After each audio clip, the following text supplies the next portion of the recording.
Okay, Chair Schmid, you may begin.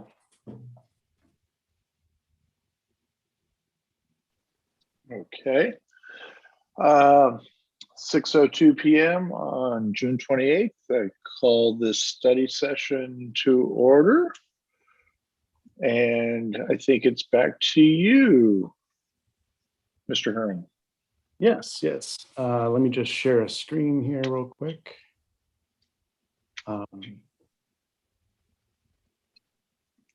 So the purpose of this study session is to review the draft residential zoning district regulations and rules of measurement chapters. The drafts have been reviewed by the planning staff and will be further revised to include input received by the commission at this study session, as well as any public input. First, we'll start off with the residential zoning district regulations. So these regulations contain land use regulations and also development standards for the R1, R2, R3, and R4 districts. Those are shown on table 25.10-1 on the draft version that you all have. Many of these regulations are carryovers from the existing zoning code. However, several regulations have been adjusted based on input by the Zoning Ordinance Update Subcommittee, staff's research of other cities' requirements, and past experiences in reviewing projects. In addition, this chapter includes some new elements currently not found in the zoning code, and I just wanted to highlight a few of these, starting with those on your screen. So it specifies maximum allowed plate heights in R1 and R2 districts, 9 feet on the first floor and 8 feet on the second floor. It does allow an applicant to request a special permit to exceed the maximum plate height allowed. And this has been expressed over and over again as we review design review projects where the plate heights have always been a guide, but never in the code. So we thought this might be a good opportunity to add it in the code. It also establishes limits on second floor balcony sizes in the R1 and R2 districts. 75 square feet is the maximum allowed. Also requires that the balcony be set back 2 times the minimum required from side property lines. So in other words, if someone would like to have a 75 square foot balcony at the rear of their house, the idea is to allow that, but to push it away from the neighboring property owners to each side. So we would require double the setback requirement in those cases. And that's measured to the second floor balcony. An applicant may also request for a special permit to exceed the maximum allowed, 75 square feet, or to be closer than 2 times the setback requirement. Staff would point out that we did not make this a requirement in the hillside areas due to the unique views that are available to those homes. So we thought that this should not be a requirement for the hillside areas. Many of those existing houses, as well as new houses that are being built, do want to take advantage of the views. So and naturally larger deck sizes will be proposed in those areas. It also requires that the front setback, that 40% of the front setback be impervious. This is again for R1 and R2 districts. We currently do not have that requirement for R1 and R2. So we thought this would be a good time to add that as well. For the R3 and R4 districts, we have community benefit options for certain projects. The zoning districts include tiered development standards requiring community benefits to be included in projects that are requesting taller building heights. So up to 46 feet is allowed by right. But if somebody would like to go to 55 feet in the R3 district or 75 feet in the R4 district, they would need to include community benefits. And this is similar to what we have in our mixed use districts in the north end that we've discussed. So these are some of the highlights for this chapter that I wanted to bring forward. But now if you have any questions or would like to add any other comments or considerations for us to include, now's the time to do so.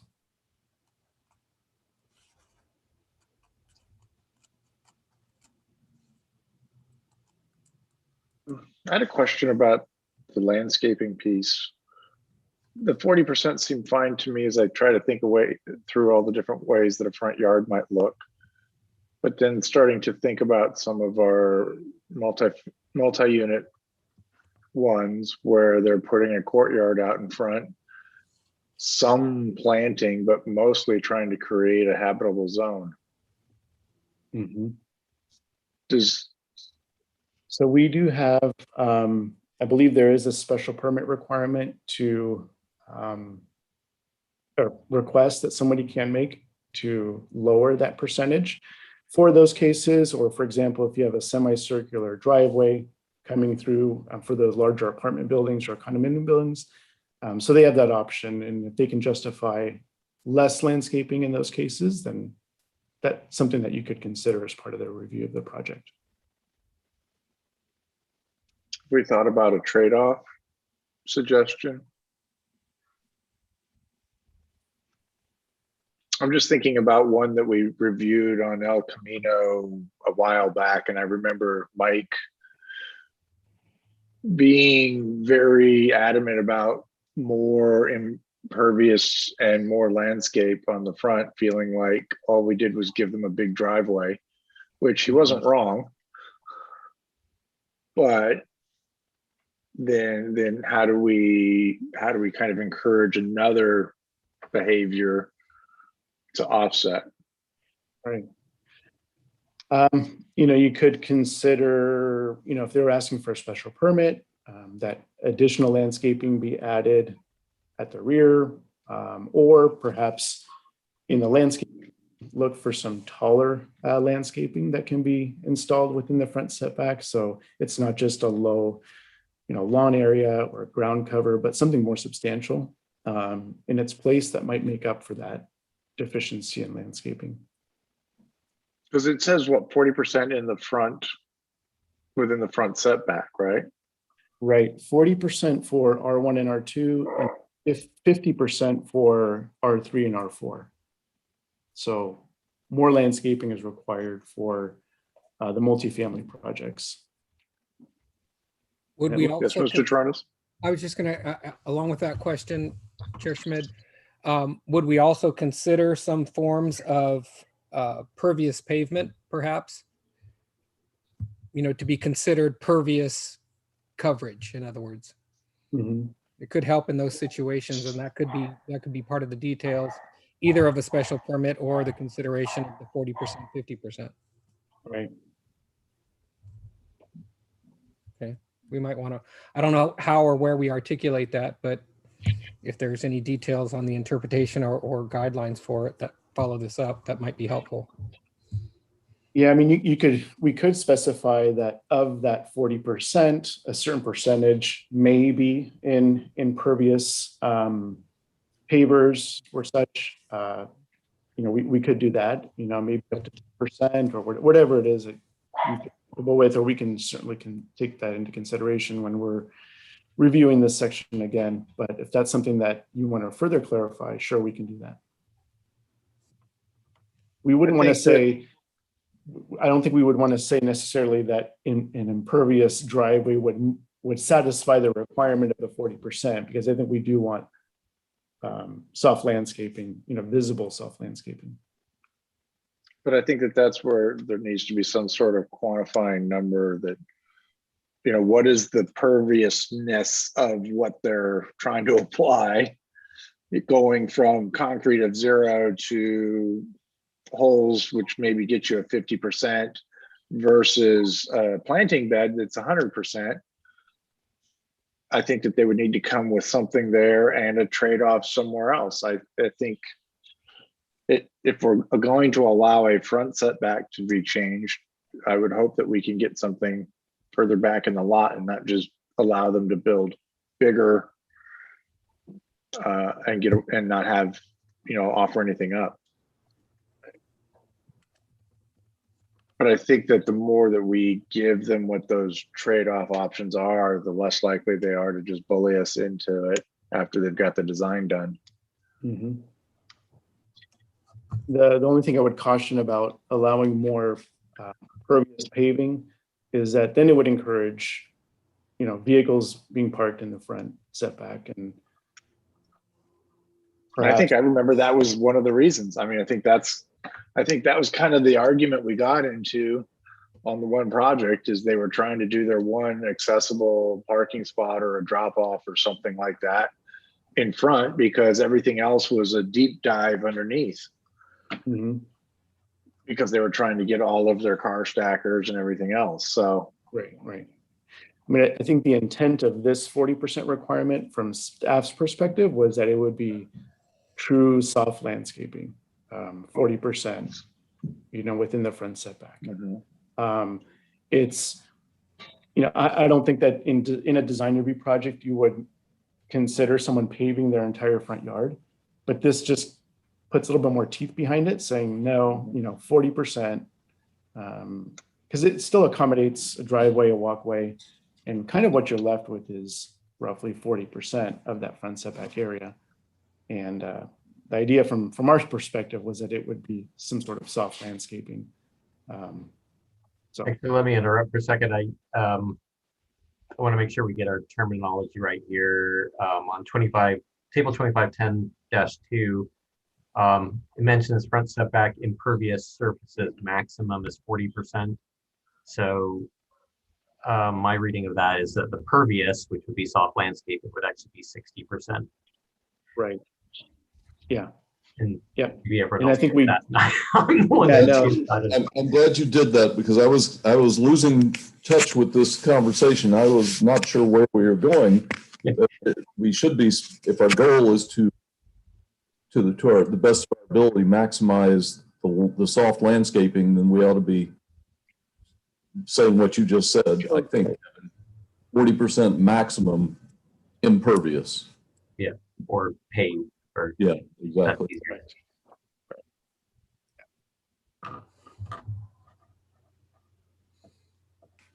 Okay, looks like we have some other hands up. Chair, would you like to call on? that would be provided I could see them. Uh, Oh, okay. Commissioner Tornes. Yeah, just a few comments and questions. Going back, Ruben, to the issue of the 75 square foot deck. I'm in support of that, but I don't know if and where it's codified in terms of the justification for the hillside areas. But I think if it comes up or if it's asked, I think another reason for supporting larger decks in the hillside areas, not just for those properties to take advantage of the views, but also in many cases where there's a steeply sloping site, that's really the extent of their backyard in many cases. That's really almost the only yard some of those houses have, which is distinctly different than down in the flats. The reason being is because I could see somebody saying, well, I'd like to take advantage of the views as well. So I'm asking for special consideration with a special permit because I have some view I want to take advantage of. Right. But I don't think that that's the only consideration in the hillside area. It's also the fact that that's almost their only backyard in many cases. So that's just one comment. I have a question in regards to the special permits, section 2510-035. Number 5 is a special permit for basements with an interior ceiling height of 6.5 feet or greater. I thought we had eliminated that or changed that, or was that still held over when we did the reconsideration of basements?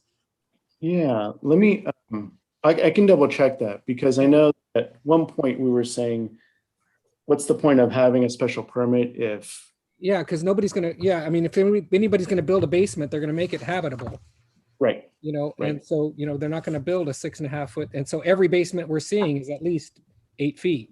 And so everyone is therefore, every basement is required to have a special permit.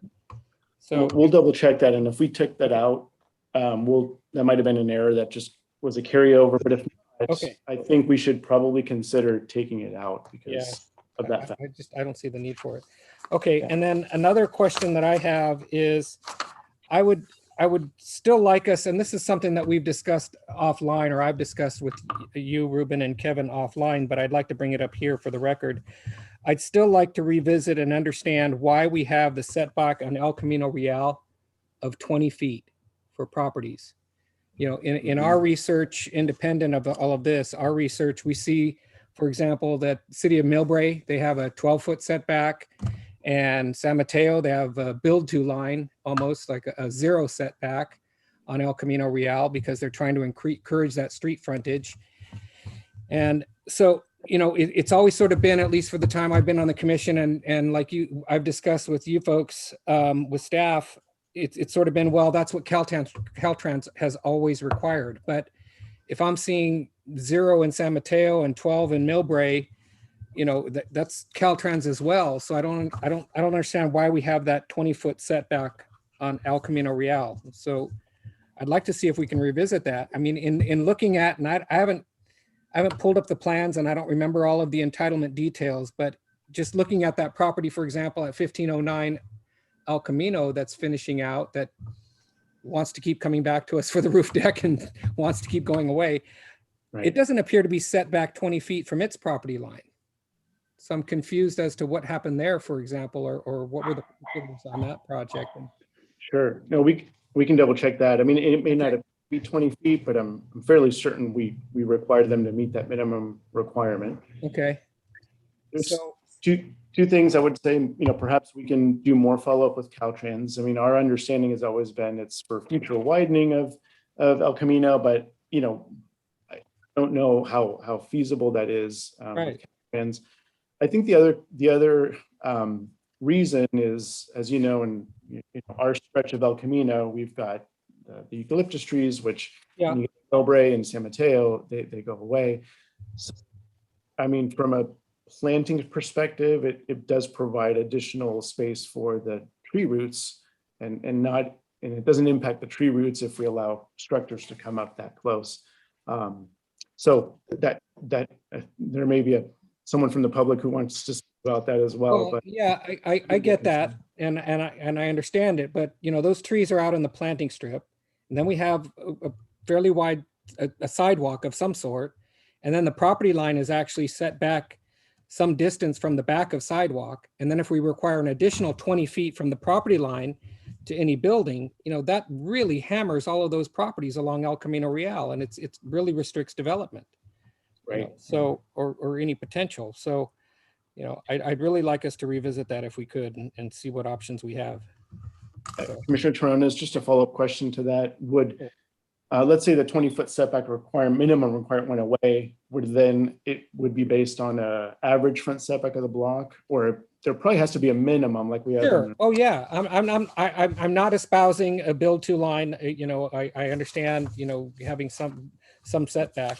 You know, maybe it is the block average, you know, maybe it could default to the 15 feet that we have elsewhere, or something less. You know, I think that we're trying to create, we should be trying to create some street frontage. And my concern is with the 20 feet is that automatically leads, for example, the project we were just talking about down the way on El Camino, where you've got that 20 feet and you need to do something with it. You end up wanting to put parking. And then suddenly we have parking in front of our buildings, when we really want to have buildings, you know, on our streets, and not homage to the car. We want to get parking into garages and in the backs of buildings and that sort of thing, and not have rolling landscaping necessarily with berms and that sort of thing in parkways.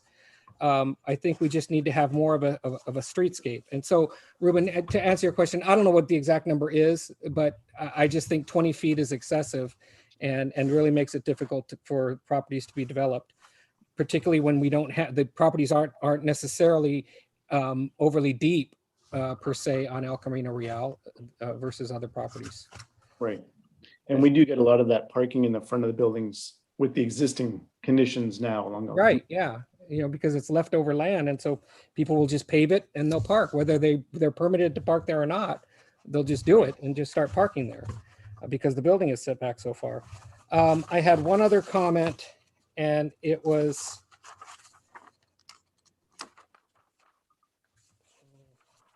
or maybe it was in the rules of measurement, so I can hold on it, but let me just make sure, sorry. Yeah, I think that was it for my comments or questions on this one. So I'll wait till we get to the rules of measurement. Thank you. Great. Okay, thank you. Thank you. Vice Chair Loftus. Yeah, I believe I generally agree with everything that Commissioner Toronis just said, although I did have to chuckle when he talked about a planting strip and a sidewalk on El Camino, because there are stretches of El Camino where nothing of the sort remotely resembles either one. So, you know, it's funny to be talking about the setback, but I think you're absolutely right about it, Commissioner Toronis. Would you mind, Ruben, putting back up your slide? I've lost track. We got so far down a bunch of rabbit holes. I've lost track of the questions I had. Sure, sure. Yeah, so one clarified by Kevin, this 40% max, not requires 40%. Another one was, so I think that we're moving in the right direction. It feels like to me, specifying maximum allowed plate heights 9 and 8, and the 75 square foot maximum second floor and the setback there. I wonder though,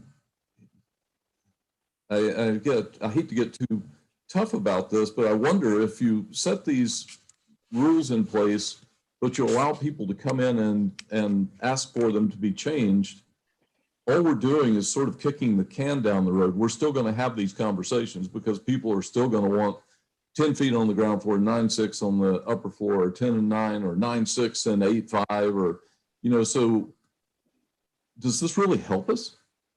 I'm worried that it doesn't really get us anywhere. And you know, if people shouldn't be putting larger roof decks up there, then they simply shouldn't be putting larger roof decks up there for some reason that we believe, you know, whether it's looking into, whether it's noise or whether it's looking into someone's backyard, and to allow them to slide it over, make a request to slide it over against somebody's property line.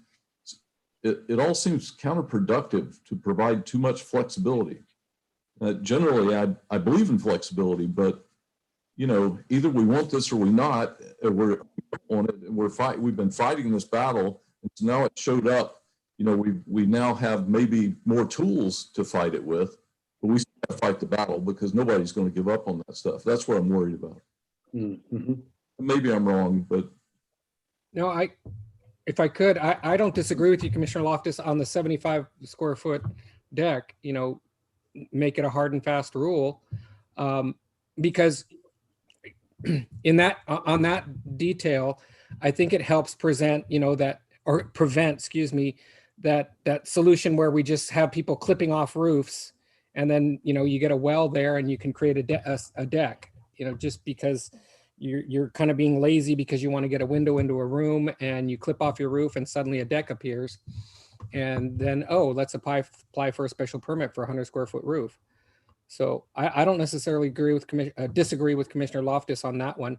Where I can see some potential leeway on the plate heights, Commissioner Loftus, is, you know, we have situations where we have a contemporary or modern style house where the overall mass is fairly low, even with, let's say, a 10 foot and a 8 foot plates, you know, on first and second floor. You know, but in order for them to be able to soften it down and get their mechanical services or other utilities on that first floor, they want to get that 10 foot on the first floor, and the overall height of the structure might still be, you know, less than 25 feet.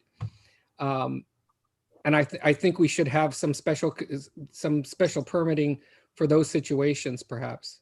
I don't know. That's just, I guess I was going to a literal application and saying, okay, for a modern house, I could see it being 10 and 9 or 10 and 8 and still working because the massing works.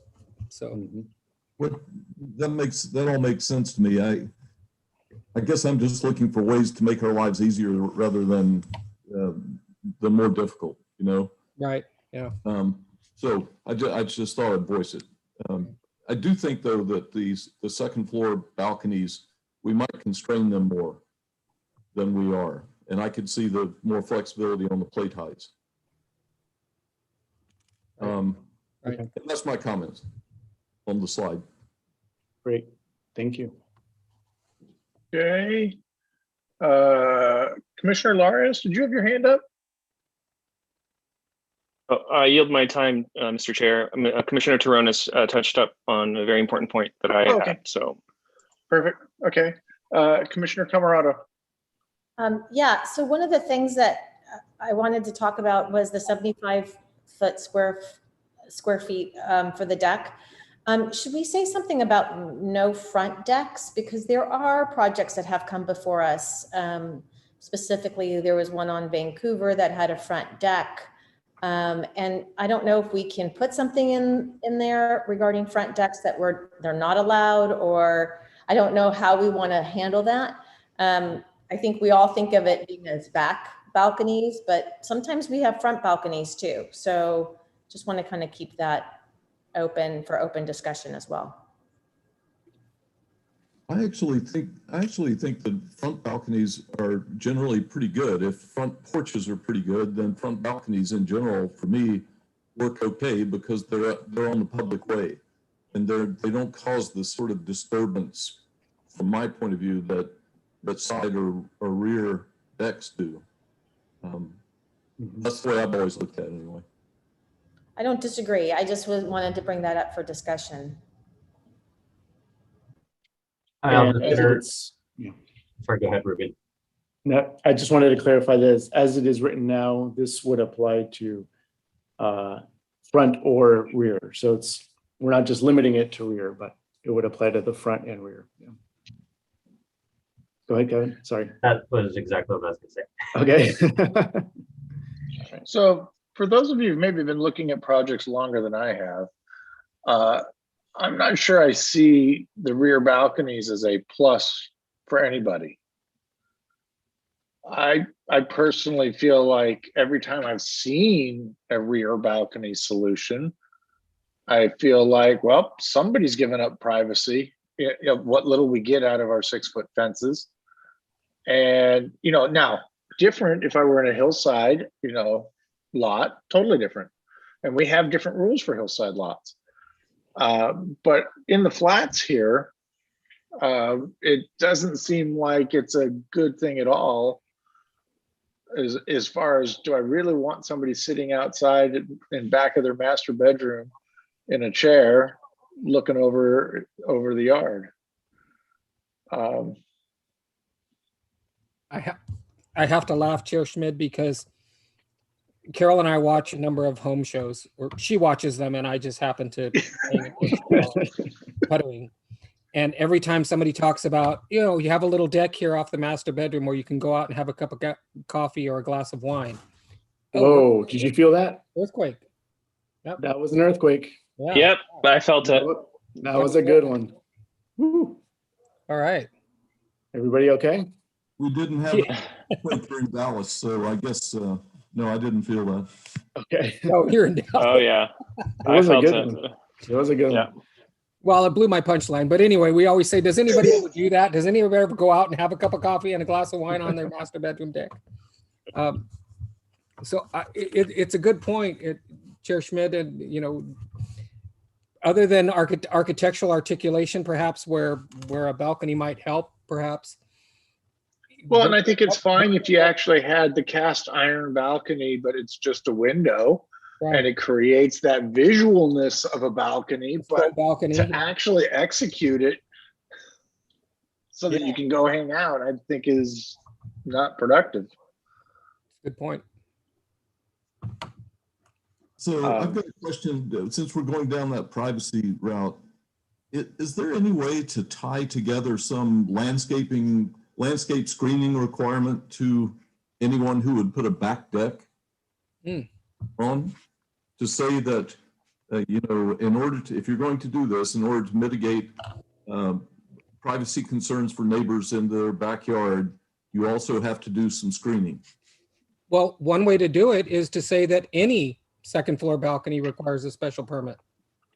And therefore, under the guise of the special permit or the review of the special permit, we can require landscape screening or if they don't have it already in their landscape plan, we can require it as if we want to grant that special permit for any second floor deck. And actually with the subcommittee, I think we actually discussed that, and that's why we, one of the requirements was to move it away from the side. So that double the side setback. But I also think we discussed the landscape screening. Mhm. It's just difficult to put it in the code, but through a Right. special requirement, you could look at the landscape plan and go from there. Yeah, it'd be hard to say that you could have a second floor deck if you put X amount of landscape screening. Instead, just make it a special permit. Mhm. And then as part of that special permit review, that's when the landscape screening could be required or Yeah. discussed or detailed. It feels to me like that would help further our objectives here. I think it would discourage just creating a fake architectural piece if you weren't going to be committed to using it. Yeah, It doesn't true. bother me if people want to go downstairs to their kitchen and make some coffee and get some wine and bring it all the way back upstairs to their deck. But nobody ever does that. I mean, it's thoroughly amusing. Right. Those people that have a coffee maker in their master bedroom. Yeah. Right. Well, just a time check, it is 6:33. I thought maybe we could take public comment on the residential zoning district regulations, and then we can move on to the measurements chapter as well. So I believe there was one, I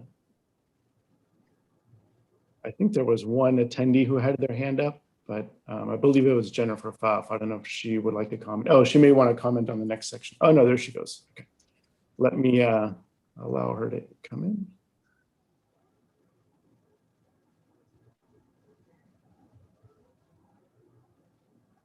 Okay, Jennifer, whenever you're ready. I'm here. Hi.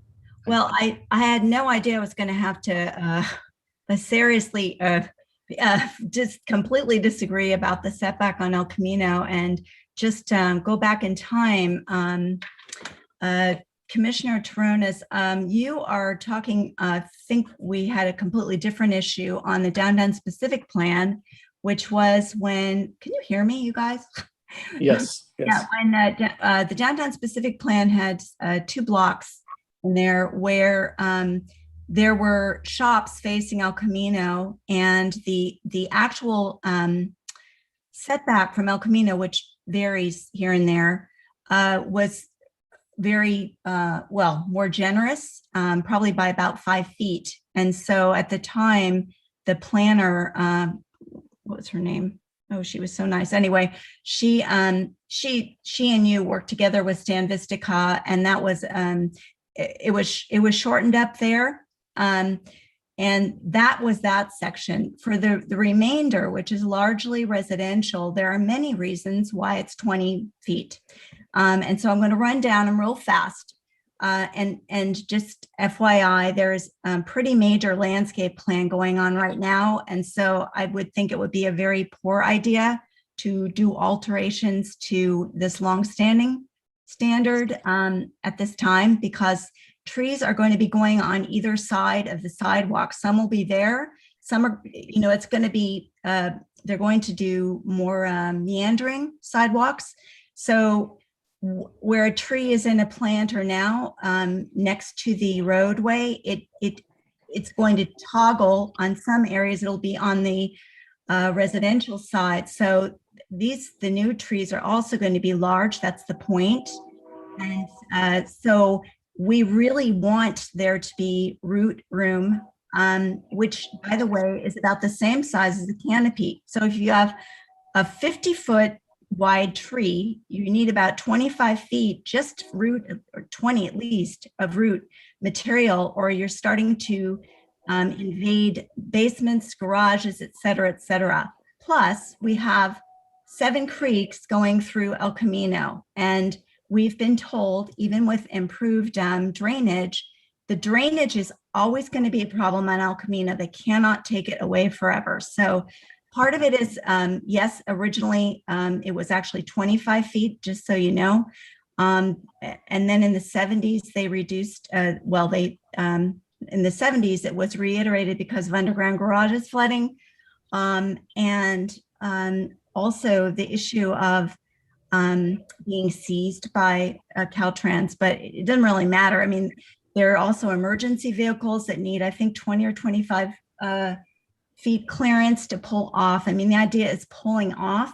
And there are delivery trucks that need a place to go. And so, yeah, it is a bummer that sometimes there's trucks in front of these places, but they've got to go somewhere. So I think the rule about the impervious or pervious surfaces is kind of covers that. So I completely believe in the 20-foot setback with residential. Plus, you are creating more greenery that is supposed to help with this green belt visually. So it has more depth and more richness to it. So Jennifer, could I, Mr. Chair, if I could ask a question? Jennifer, I appreciate the reminders, but could I ask, do you know for the trees then that are planned on either side of the sidewalk, Yeah. is the plan then for trees to be planted on the private properties? No, but you have to, can you hear me? Can you hear me? Actually? Yeah. No, they're not on private property, but the setback from El Camino goes to, it does vary, but it runs probably sometimes a foot or two into the, beyond the sidewalk. I'm saying inward. Right. And Yeah. so the reason they're doing it's very clever, actually. We're going to lose less trees that way, I think. If they're trying to make visually, people who are coming out of side streets, if they have a big tree, right at their left, it's a way of seeing beyond the tree because it's pushed back further. So they're really, really working hard with our parameters that we have now, just to squish everything in there. And there's also just one more thing.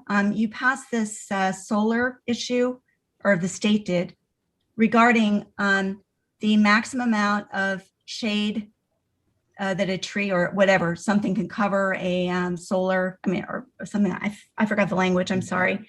And here we are, we want this lovely canopy, but you're actually creating a problem for yourself if you are making that setback smaller. And, the one, for example, on 1509, it is 21, I believe. It doesn't look that much, but it is. It's 20 feet goes fast.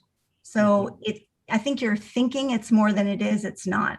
Where's, okay, all right, okay. That's all. That's my point. I mean, I'm probably nobody, I don't know a lot about a lot, but on El Camino, I know a lot. So just wanted to reiterate my support for leaving that alone. It's not a normal street. Thank you, Jennifer. Sure. Do we have any other people with their hands up? Let's see here. I don't see any. I'm not seeing any. No. I kind of wanted to maybe continue for a second on Jennifer's comment too, with the setback. There's a number of the projects where we've then gone into a underground garage. And I think that when they try and start that closer to El Camino, it's kind of a sudden, fall in. And I think that having a little bit of setback, or at least encouraging them to be able to pull in off of El Camino before you take that dive, is a little safer. And there's a number of examples where they are going straight down right from the sidewalk, and those people trying to come out of there have troubles, especially given the amount of traffic that we do have. So that's just my 2 cents in there. Okay, so if we don't have any further public comment on this one, do we have any further comment that we want to do on the residential zoning before we move on to measurements? Not seeing any nodding, so Ruben, you want to move forward then with the measurements? Sure, yes. So the next chapter for your review tonight was the rules of measurement chapter. This provides general rules for measurement and calculation applicable to all zoning districts. So I did want to just highlight a few points here, some new items that we staff wanted to include based on our just experience in reviewing projects. So it provides additional FAR exemptions including the following: open spaces under decks that are open on at least two sides. And this is common in the hillside area, again, where you have a downward sloping lot, let's say at the rear, you have a large deck off the back. So as we calculate it under current code, the area underneath that open deck would count towards floor area. But here we're saying it's exempt as long as it's open on at least two sides.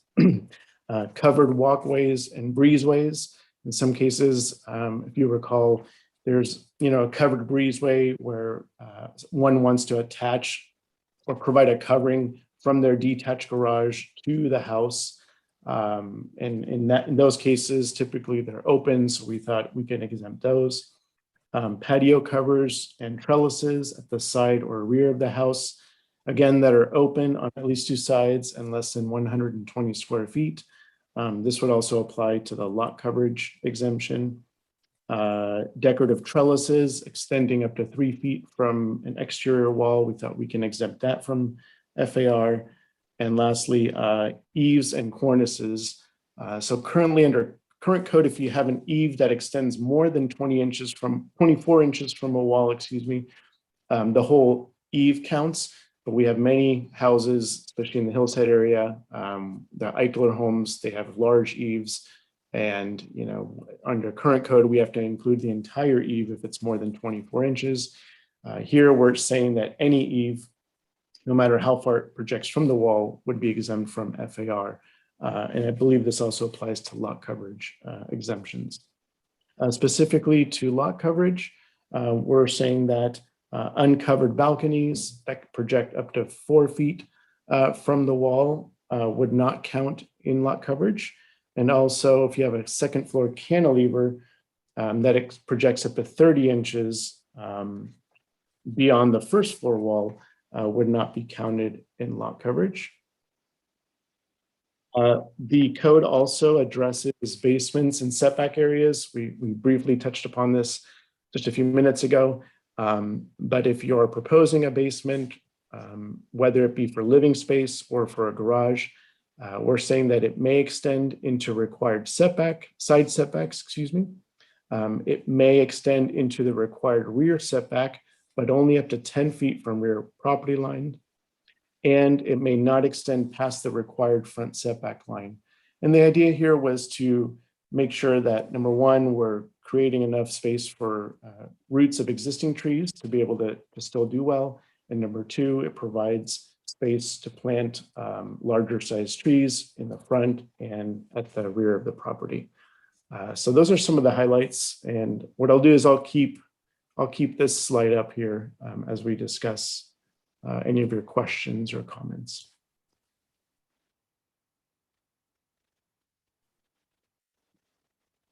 Do we have any questions or comments?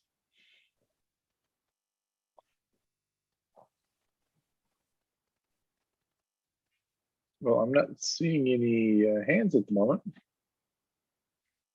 Oh, there we go. Commissioner Torres. Oh, Yeah. there we go. Height measurement. Ruben,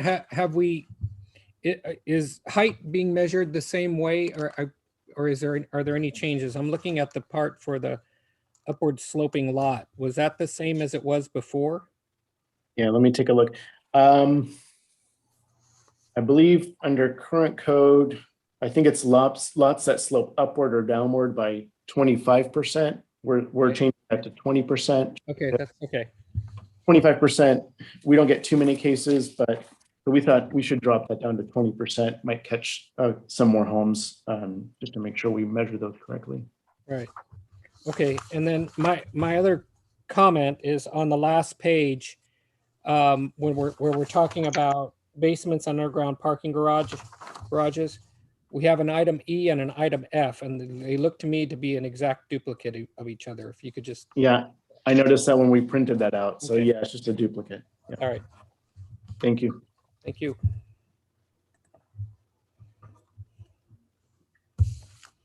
Well, I'd like to follow up on Commissioner Taronis's question about the height measurement.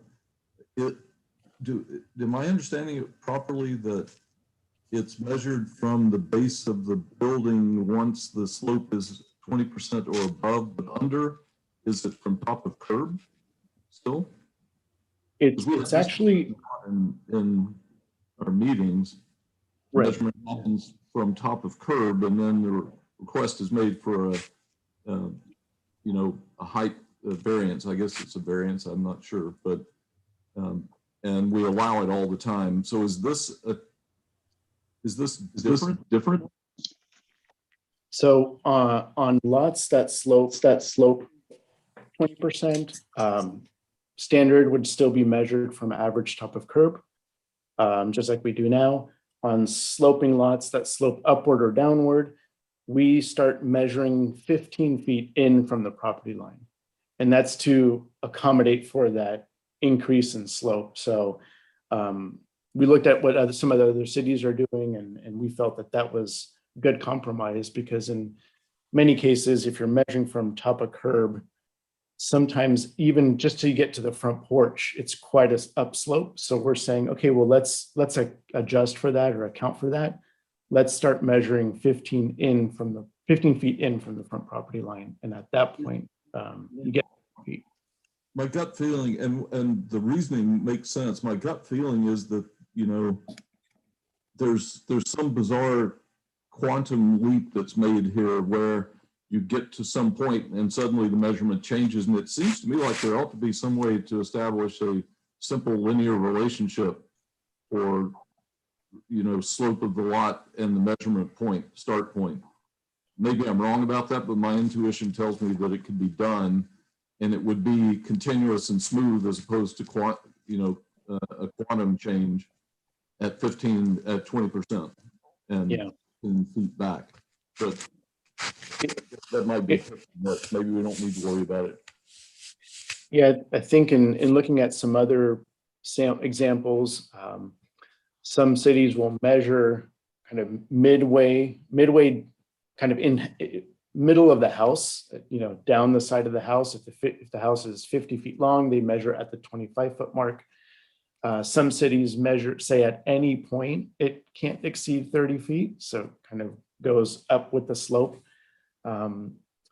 We thought that, at that point, the applicant has to show quite a few elevation points along the side of the house. And they have to kind of interpolate that based on the grading of the site. So we thought a simple measurement, again, we want to try to keep it simple for staff too, but just measuring 15 feet in and then at that point. But certainly we're more than welcome to look at other samples or how other cities are doing this. Well, I mean, the goal is to try to prevent houses from looming down over the street. Right. I think that's the goal here. And then recognizing that, the top of curb measurement gets way broken for steep slopes. But in the end, our conversation always sounds something like, well, I know it's way over 30 feet measured from the top of the curb, but it's way up the hill too. And there's always, when we have this discussion, there's always another house sitting there, and our conversation sounds something like, that other one's not too bad, and it's sitting, it's looming and it's not too bad. So let's let this one loom too. Right. I mean, I'm not sure what this solves exactly, but. I know when we were looking at this, we did look at many examples. And this is the one that we landed on, again, we could look at other possibilities here, but the 15-foot, measuring from the 15-foot front setback line, we felt kind of captured that initial rise. But again, that's how we're proposing it, but we can certainly look at other options. I don't want to throw us off. We probably don't need to, because it's going to be a subjective opinion, a collective subjective opinion of the 7 commissioners in the end anyway. Yeah. And we still do have the special permit for between 30 and 36 to accommodate for sloping lots, peaked roofs, that sort of thing. So there is some leeway there. But at the same token, if we actually had something that was a measuring point that we then paid somewhat attention to as we started looking at that, we would then have a frame of reference eventually. We might not have it right away. We might not have the right one right away. But if we just sit here like Chair Loftus says, and we say, that don't look that bad, well, then we're never going to get anywhere into quantifying what should be a better solution. At least if we had something to work with, and then when they're going past that, then they got to continue to kind of convince us. You know, the last couple I've seen, actually, I don't feel that bad because they have had 8-foot rises right at the curb on the last couple of these. That seemed very appropriate. Do I really know how far above the street that is? Well, not yet. That's going to take some more time looking at them. So, but I think if we could take some of the data that we have and say, this would be a starting point for that to quantify.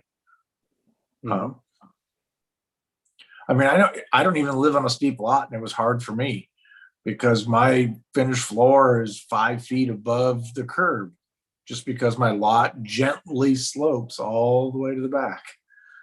Right. And I don't even live on a hill. And as it's proposed now, I mean, this would help you out because it's measuring from further back. So we're already coming up, and then we measure the 30 feet. So I think in many cases, this would probably eliminate some requests for special permits for sloping lots. Agreed. Commissioner Larios. Thank you, Mr. Chair. Director Huron, I only have one quick question on page 8, item F, in regards to setback measurement for sloped lots. I wanted to know when there is other irregularly shaped lots, it says the director will determine setbacks. And I just kind of wanted, out of curiosity, wanted to know how would that be determined? So what we do now is, for example, we might have a flag lot where you have a long, narrow driveway, and then it opens up towards the back. We sit down and staff looks at that lot, and we look at the surrounding neighbors and how they interface with those lots. And then we assign the front, side, and rear setbacks that way. So you might have, triangular shaped lots, existing flag lots. We don't allow new flag lots, but existing flag lots where somebody wants to redevelop that. Or, we have some landlocked lots too. Not many, but some throughout town. So, the director then would probably consult with staff, and we would take a look at that together and then make a determination. Thank you for that. I was just curious and wanted to know more about it. Yeah, thank you.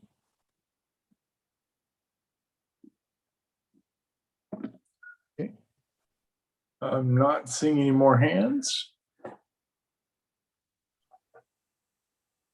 We do have There is a member of the public who has a hand up if we want to go to public comment again. Well, then that seems like something we should do. Okay. Let me bring her in real quick.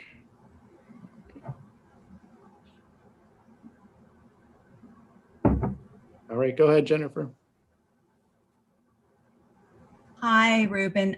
I'm sorry, I can't, with the screen, I can't tell where we are exactly in this, but would this be where I make my plea about the side setbacks, or Yes. not there yet? Yes. Okay. Yeah. I mean, I can't even envision, unfortunately, we are seeing a lot of basements as far as just regular R1s and possibly R2s. And I don't think this is a good thing. It's just going to continue to be problematic unless it's a standard that you don't go into the side so that it can be used for real hedges and real greenery. And I just have a big problem with it. And I'm hoping somebody else there understands what I'm trying to.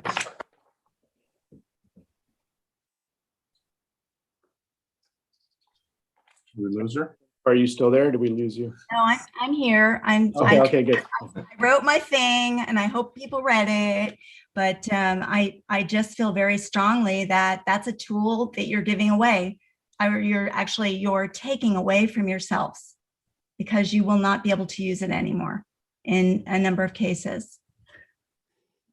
Planting is what I'm saying. Great.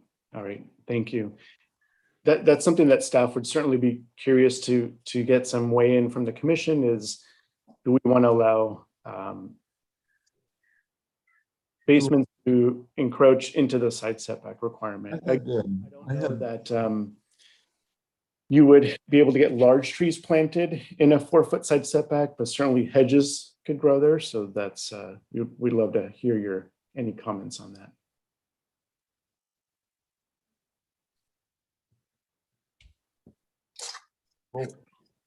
Well, for me personally, I think if we allow the basements to go to the property line into the setback, I think we're taking away the ability for water to get away from our buildings and go somewhere.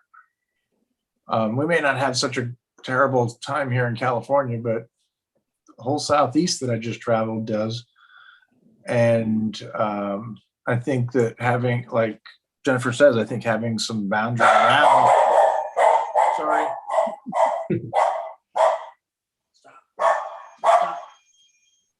I think he feels the same way. Yeah, public comment period is over. Clearly.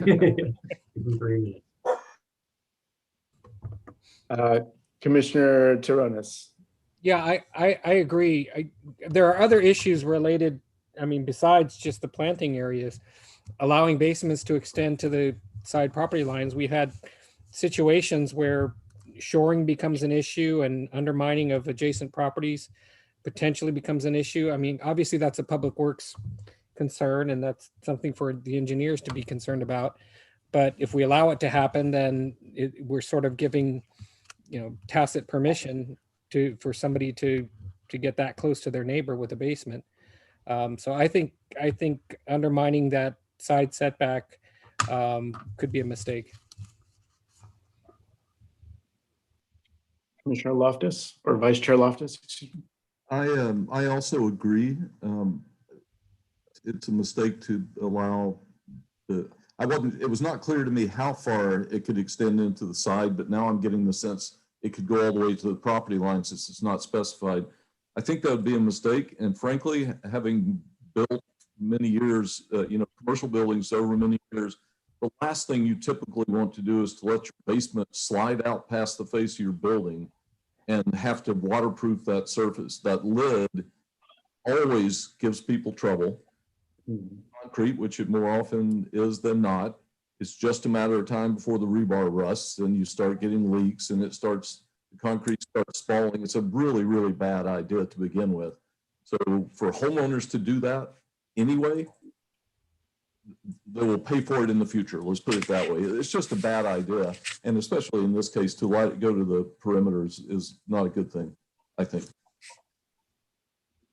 Great. I think that's fairly clear feedback on the side setbacks. I think we may want to perhaps clarify that light wells or window wells are allowed within the setback, but the outside of the basement wall cannot extend into any side setback requirement. So. Great. Well, that takes us to 7 o'clock. Thank you for your comment and your attention to this. We really appreciate it. And Chair Schmidt, I'll give it back to you to start our regular meeting. So do we want to just roll right in or do we need a minute to transition? Sandy wants a minute.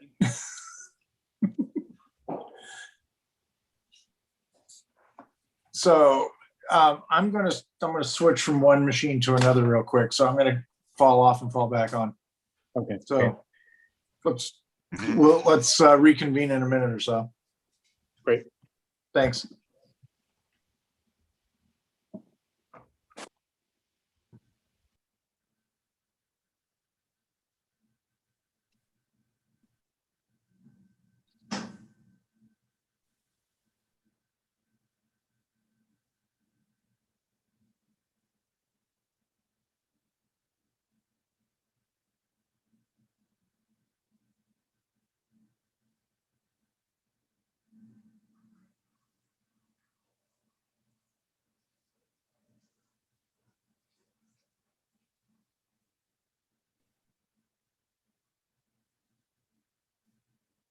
To all the public and attendees, we thank you for joining us this evening.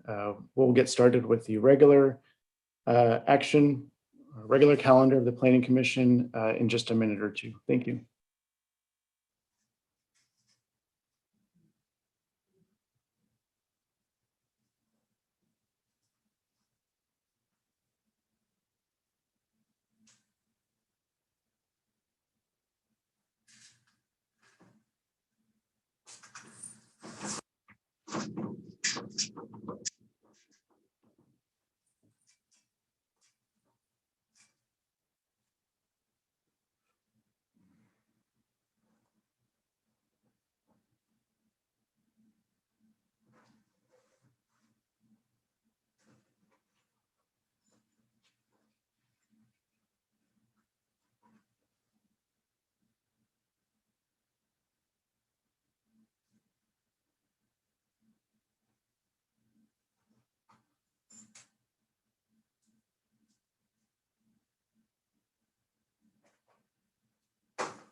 To the public and applicants that have joined us for tonight's Planning Commission meeting, just hang on tight. We'll start in another minute or so. Thank you.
I think we have everybody back.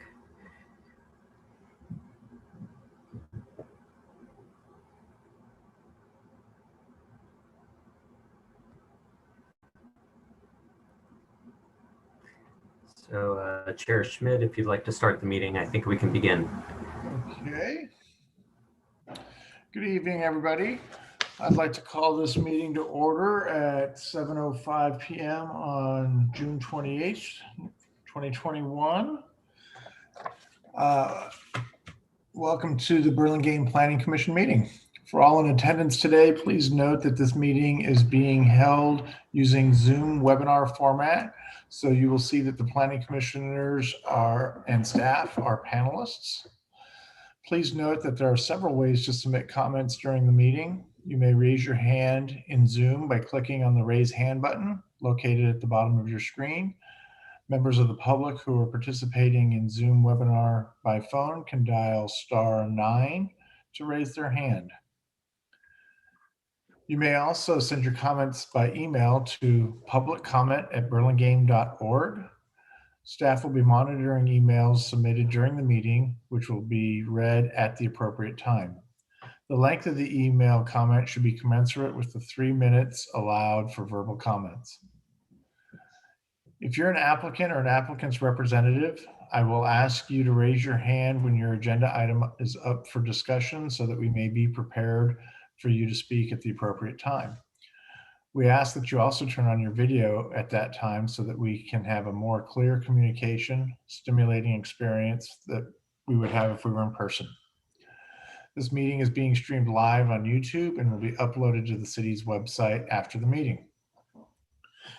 So moving on to agenda item number 2, roll call. Let the record note that 5 commissioners are present this evening and that we are missing Commissioner Gall and Commissioner Say. Moving on to agenda item number 3, approval of minutes. We do have minutes from our May 24th meeting. Are there any comments, changes, or discussions regarding the minutes? Commissioner Camerado. Yes, I was not here for that May meeting, but I did review it online, the meeting online, and reviewed the meeting minutes. Okay, great. Mr. Chair, Yes. sorry, I was absent as well, but I did review the minutes in detail and I'm satisfied with them and I feel I can vote on these. I'll make a motion to approve the amended minutes. Great. Do we have a second? I'll second. Great. Thank you. We have a motion by Commissioner Taranis and a second by Commissioner Larios. Can we have a vote? Commissioner Camerado, Aye. Commissioner Loftus, Aye. Commissioner Larios, Aye. Commissioner Taranis, Aye. and Chair Schmidt. Aye. Let the record show that we have 5-0-0-2. And the minutes are approved. So moving on to agenda item number 4, approval of the agenda. Do we have any changes to the agenda tonight?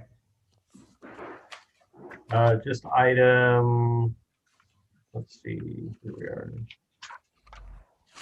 8B. Item 8B has been continued at the applicant's request, so will not be heard this evening. And do we have any recusals tonight? Mr. Chair, I'll be recused on item 7A to 2013 Easton Drive as our office is the architect for the project. Great. Any others? Doesn't look like it. Okay, can I have a motion on the approval of the agenda? Actually, that doesn't need to be approved. So I don't need to do that, do you're all good. I? Okay, then we're moving forward. Public item number 5, public comments, non-agenda. Members of the public may speak about an item not on the agenda. Members of the public wishing to suggest an item for a future planning commission agenda may do so during the public comment period. The Ralph Brown Act, the state local agency open meeting law, prohibits the planning commission from acting on any matter that is not on the agenda. Speakers are limited to 3 minutes each. A timer will sound at the end of the time.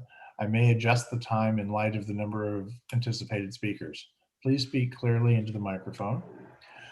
Do we have any members of the public who wish to speak on any item that is not on our agenda?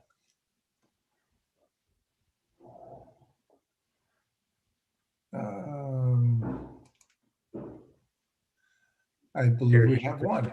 I do see one, yes. Okay. Good evening, Ms. Staff, you're up. I don't want you to be sick of me. This is actually cheating, and it was an item I wanted to talk about from the last agenda, but I'm just going to ask, and maybe somebody at some point can tell me. The whole discussion about residential projects, the multi-unit, there was discussion during the general plan about taking condominium requirements and rental requirements, I think they weren't quite aligned somehow. I guess it had to do with maybe balconies or open space or public shared space. And I was trying to figure out if what we just looked at was something that is for condo and rental, they're all treated the same. That was my question. Great, thank you. I'm not sure, Ruben or Director Gardner, if we're allowed to answer that at this point. I can provide an answer, but we don't want to have a discussion. So the answer is that we are now treating apartments and condominiums the same. The current code as we have it has separate regulations for condominiums and the subdivision regulations. And the thinking is that, first of all, it's kind of odd to have another set of regulations in a different part of the code, but also the distinction between rental units versus ownership. We couldn't quite find the logic for why they would be significantly different. So going forward, the proposal, at least as shown in the zoning code, is that they would be treated the same. If commissioners want to just discuss that further, we could bring that back on a future agenda. Great. Thank you, sir. And I'm not seeing any hands for any other. So I will close the public comment and move on. Item number 6, study items. We don't have any for this evening. So moving on to item 7, consent calendar. Okay. Items on the consent calendar are considered routine. They are acted on simultaneously unless separate discussion and/or action is requested by the applicant, a member of the public, or a commissioner prior to the time the commission votes on the motion to adopt. Would any member of the public or applicant like to pull this item for discussion? Or would any member of the planning commission like to pull this item for discussion? Mr. Chair, I just would like to note that I was not present at the meeting when 1235 Paloma and 1233 Drake were put on the consent calendar, but I did review the projects and visit the site and watch the videos. And I would like to actually note the same. I missed the same meeting and I did the same. Okay. Now, I believe that we need to break this up into actually 2 motions because Commissioner Toronis won't be voting on 2013 Easton. So can we have a motion for the Easton project to start with? Mr. Chair, I move that we approve 13 Easton part of the consent calendar. I'll second that.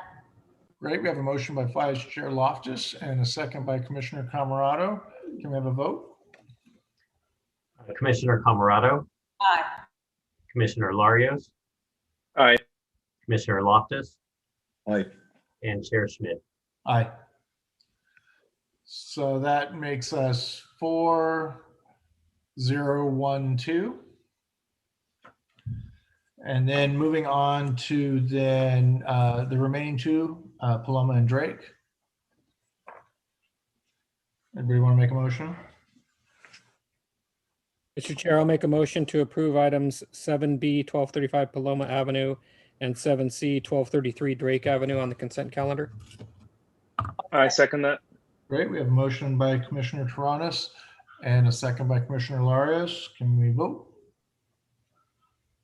Commissioner Camerado. Aye. Commissioner Larios. Aye. Commissioner Loftus. Aye. Commissioner Toronis. Aye. And Chair Schmidt. Aye. Motion passes 5-0-0-2. And an action by the Planning Commission is appealable to the City Council within 10 days of the Planning Commission's action. If the Planning Commission's action has not been appealed or called up for review by the City Council by 5 p.m. on the 10th day, the action becomes final. In order to be effective, appeals must be in writing and must be accompanied by an appeal fee of $1,075, which includes noticing costs. Congratulations to the consent calendar. Okay. Moving on to item 8, regular action items. We have 1548 Balboa Way. If you're the applicant or the applicant's representative, please raise your hand so that we may be prepared for you to speak at the appropriate time. If possible, we ask that you also turn on your video at that time. Were any commissioners not able to visit the project site, or do any commissioners note any ex parte communications regarding this project? Okay, seeing none. Let the record note that all commissioners present have visited the project site. Can we hear a staff report, please? Yes, can you hear me? Yes. Okay, this is an application for design review amendment for as-built changes at 1548 Balboa Way. Just to give you a little history on this project, this was first before the Planning Commission in June of 2017. At that time, it was referred to a design review consultant. After several reiterations of the projects and meetings with the design review consultant, it was recommended for approval, and the project was ultimately approved in November of 2017. The entitlements for this project did expire as the applicant was working to secure a contractor at that time. So the applicant did have to reapply for this design review project. It was the same exact project that was approved in 2017, and it was then approved in June of 2019. A building permit was issued in July of 2019, and the project has now been constructed. During the final inspection, staff noted some as-built changes that were beyond the authority of planning staff to approve. And so the project was brought forward for a design review FYI at the June 14th meeting. At that meeting, the Planning Commission noted there were additional changes to the plans beyond those noted in the staff report that were requested for approval. And those were noted by Planning Commission as being a skylight and a sun tunnel over the porch that was not shown on the original plan, exterior lighting on the side, as well as numerous roof vents that were not consolidated. Therefore, the project was pulled up for review and is now before you this evening. I would note that the applicant, since the June 14th FYI meeting, did provide a revised letter of explanation to address some of the issues that were raised at the FYI meeting. There are no other changes approved beyond those that were originally proposed at the as part of the FYI. The project architect and I believe the property owner are also available this evening to answer any questions, but that concludes my presentation unless you have any questions for me. Great, thank you. Do we have any questions for staff at this time? Okay, seeing no hands, I'm going to open up the public hearing. Would the applicant please come forward, state your name and anything else you would like to add about the project? Hello. All right. The camera's not turning on. All right, I'm just going to go ahead then. This is Andrew. I am representing James Fu as his friend and also the English interpreter. He's a little bit shy, so I will just provide the inputs for him. So regarding the door, this was from last year. The constructions went through the pandemic. So when they were working on the door, it turns out that door was out of order. They couldn't get the inventory. So they choose a different style doors, but the same material is made of wood. And when the contractor came on site and noticed that the garage door was not the standard 18, 16 feet, single double size garage door. So the contractor recommended a different material, a garage door that tries to match the original layout. It's composed by 16 glasses, laminated, tempered, frame is aluminum, and with low E. So that was something that the owner was trying to, follow the construction schedule. So he had to make a decision. So based on the trade-off that time, he ended up installing the door in the garage door that's not from the original plan. And the front living room, there is a skylight tunnel that was installed due to there wasn't sufficient lightings in that front living room space. So that was installed without jeopardizing the structure. So that was like installed between the two columns. So that's it. And thanks for letting us to speak up and express our considerations. Thank you. Great, thank you, Andrew. Do we have any questions for the applicant at this time? Commissioner Camerado. Hi, so thanks for the explanation. I think that there are 2 additional light wells on the north elevation of the property. When I was there walking around, is that correct? Do you know if it is there or not? There's 2 more skylights, I think, on the north elevation. No, there's only one in the front porch Front porch, and one yeah. on the side. Yeah, Yes, that's like going into the bathroom. 3 sky. Oh, 3 skylight. Yeah, Mhm. one in the front porch and 2 is one The is back. going to the bathroom and Yeah, then in the middle, the hallway. the middle of the hallway. Yes, Total. On the north elevation, is that correct? On the north side of the property? yes, north side. Yes. Okay, thank you. Vice Chair Loftus. Yeah, can I ask for an explanation for why the owner and the contractor and the architect did not coordinate and come back to ask to make the changes before they actually did them?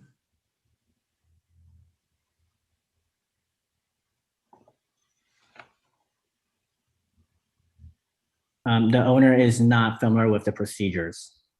What about the contractor?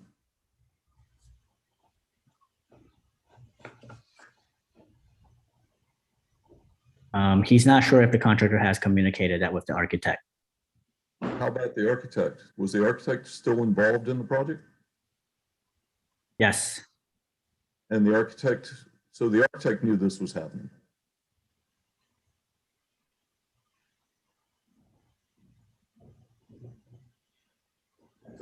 Is that right?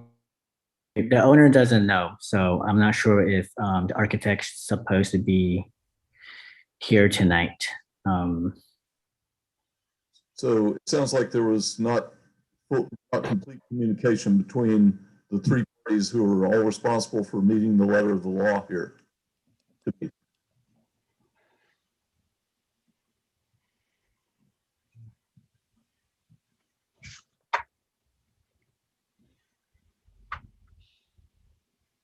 Okay, I'll leave that. I'll let that hang then.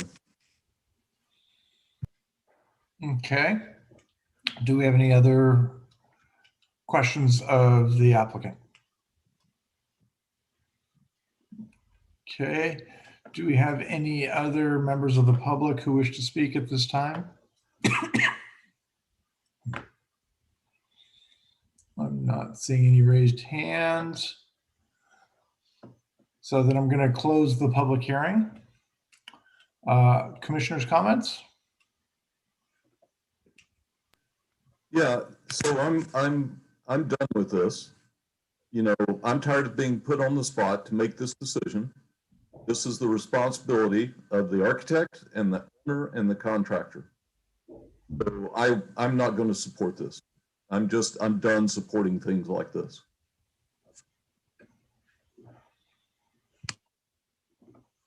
Okay, any other comments?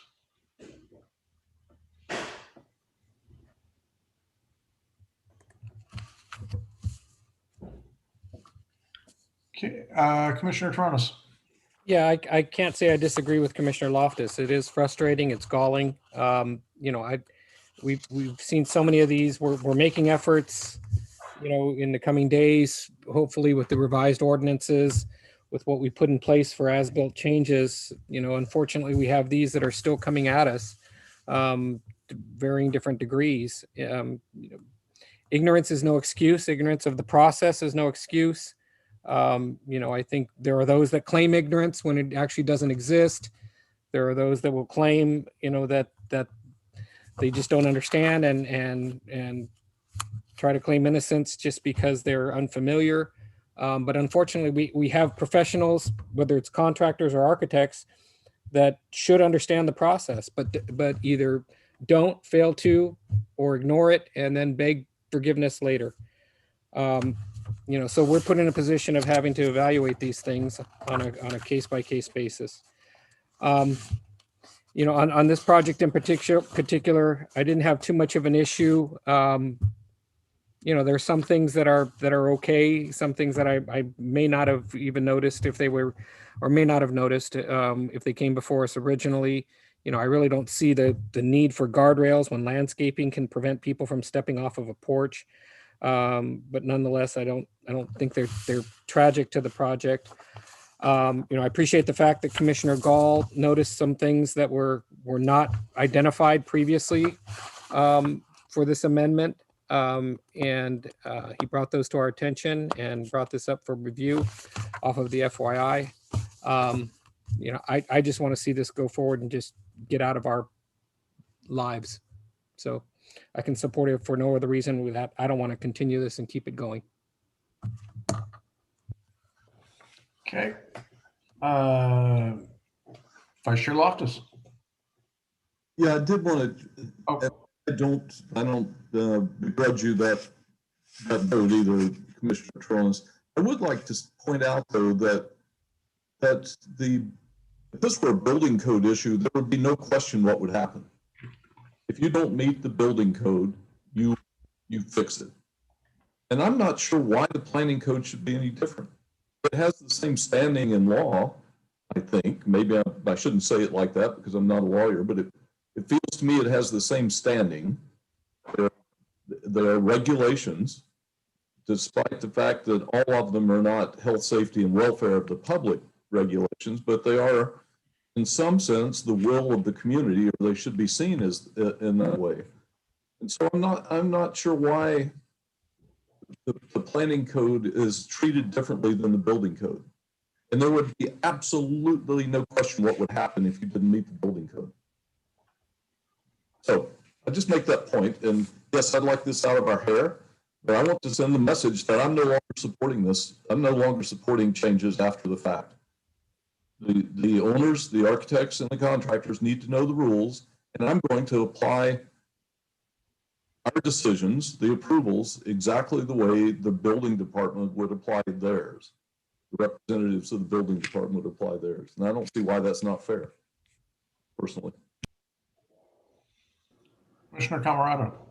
Yeah, I agree with Commissioner Tronis and Commissioner Loftus. I think that, we let one slide and then the next one wants to slide, and it's just constant, and it just gets frustrating. And we work so hard up on the Planning Commission, and I give kudos to all the architects up here because you guys really help in this process. And then it's just disregarded, completely disregarded, and people get to just do what they want. I have to say, I agree with Commissioner Tronis that the guardrails are fine. I think the garage door is fine. I don't like the light wells. I think that light well right in the middle of the smack middle of the roof right in the front it looks silly. And I guess you could leave the ones on the side because they're on the north elevation and you don't see them from the street as much, but you do definitely see them when you're walking down the street.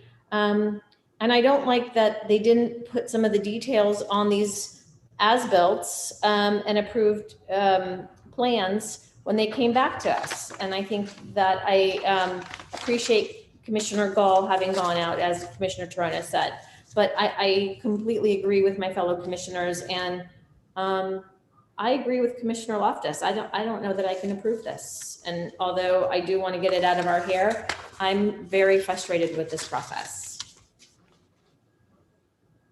Commissioner Larios. Thank you, Mr. Chair. I visited the site. I've been looking at all the plans, and I have to agree with my fellow commissioners. Commissioner Camarado, you are right about those light wells. just completely out of place right there on that center line on the west elevation. So I really can't move forward with this personally. And I'm completely agreeing with Vice Chair Loftus and Commissioner Camarado. I can't. Even though I know we want to move forward, I think that we should also do our job, and here, quite frankly, I think I can't support it personally. Commissioner Tronis. Okay, well, another way to get this off of our plate is to deny it. So I'm going to make a motion to deny the application without prejudice. And that way they can create a different application if they wanted to bring it back before us. It's true, and I'll second that motion. It is true that they can appeal this to the council, right? And so the other thing I'd like to say, I guess we've made the motion and I have to wait for Chair Smith to say any discussion on the motion. I'm sorry, I jumped the gun. Chair Loftus. I jumped the gun. I'm sorry. I don't want to be seen as intransigent. All we have to do is come back in advance of doing the work. And I feel like we're really, really reasonable about how we interact with designers and owners. I don't feel like we say no a whole lot. You pick some nits, but we don't say no. So I think it's fair to require people to come back before they make the changes. So in that discussion, might we consider the fact that there are some items that it seems like there's agreement upon that should not go forward? And if we clearly stipulate those in our rejection of this, then that gives the direction that they need to deal with, correct? So Commissioner Tronis, might I urge you to be a tad more specific in your... Well, okay, so here would be my position then. I think that the light wells are an issue because those are a bit of not just an eyesore, but they do create light pollution. Because those are something that will create, a hot spot on a roof, and in the evenings. So I think that those are an issue. I said that the guardrails, maybe aren't an issue, but I think that they are. They create a look that's unfriendly and not just unnecessary from a code standpoint, but they create a barrier to a front porch that we're otherwise trying to create to encourage to be welcoming and create a nice presence on the street. I suppose the only thing that might be acceptable in my mind is the chimney, as one of the items from what I recall from the list. I believe we also have the garage door. Okay. Potentially different. Sure. Correct. So, okay, the chimney and the garage door, I suppose, could be accepted, but all else denied. So the front door had changed from the original approval. It was an all wood door. Thank you, Catherine. Yeah, that's a good point. Yeah, I think the front door is okay also.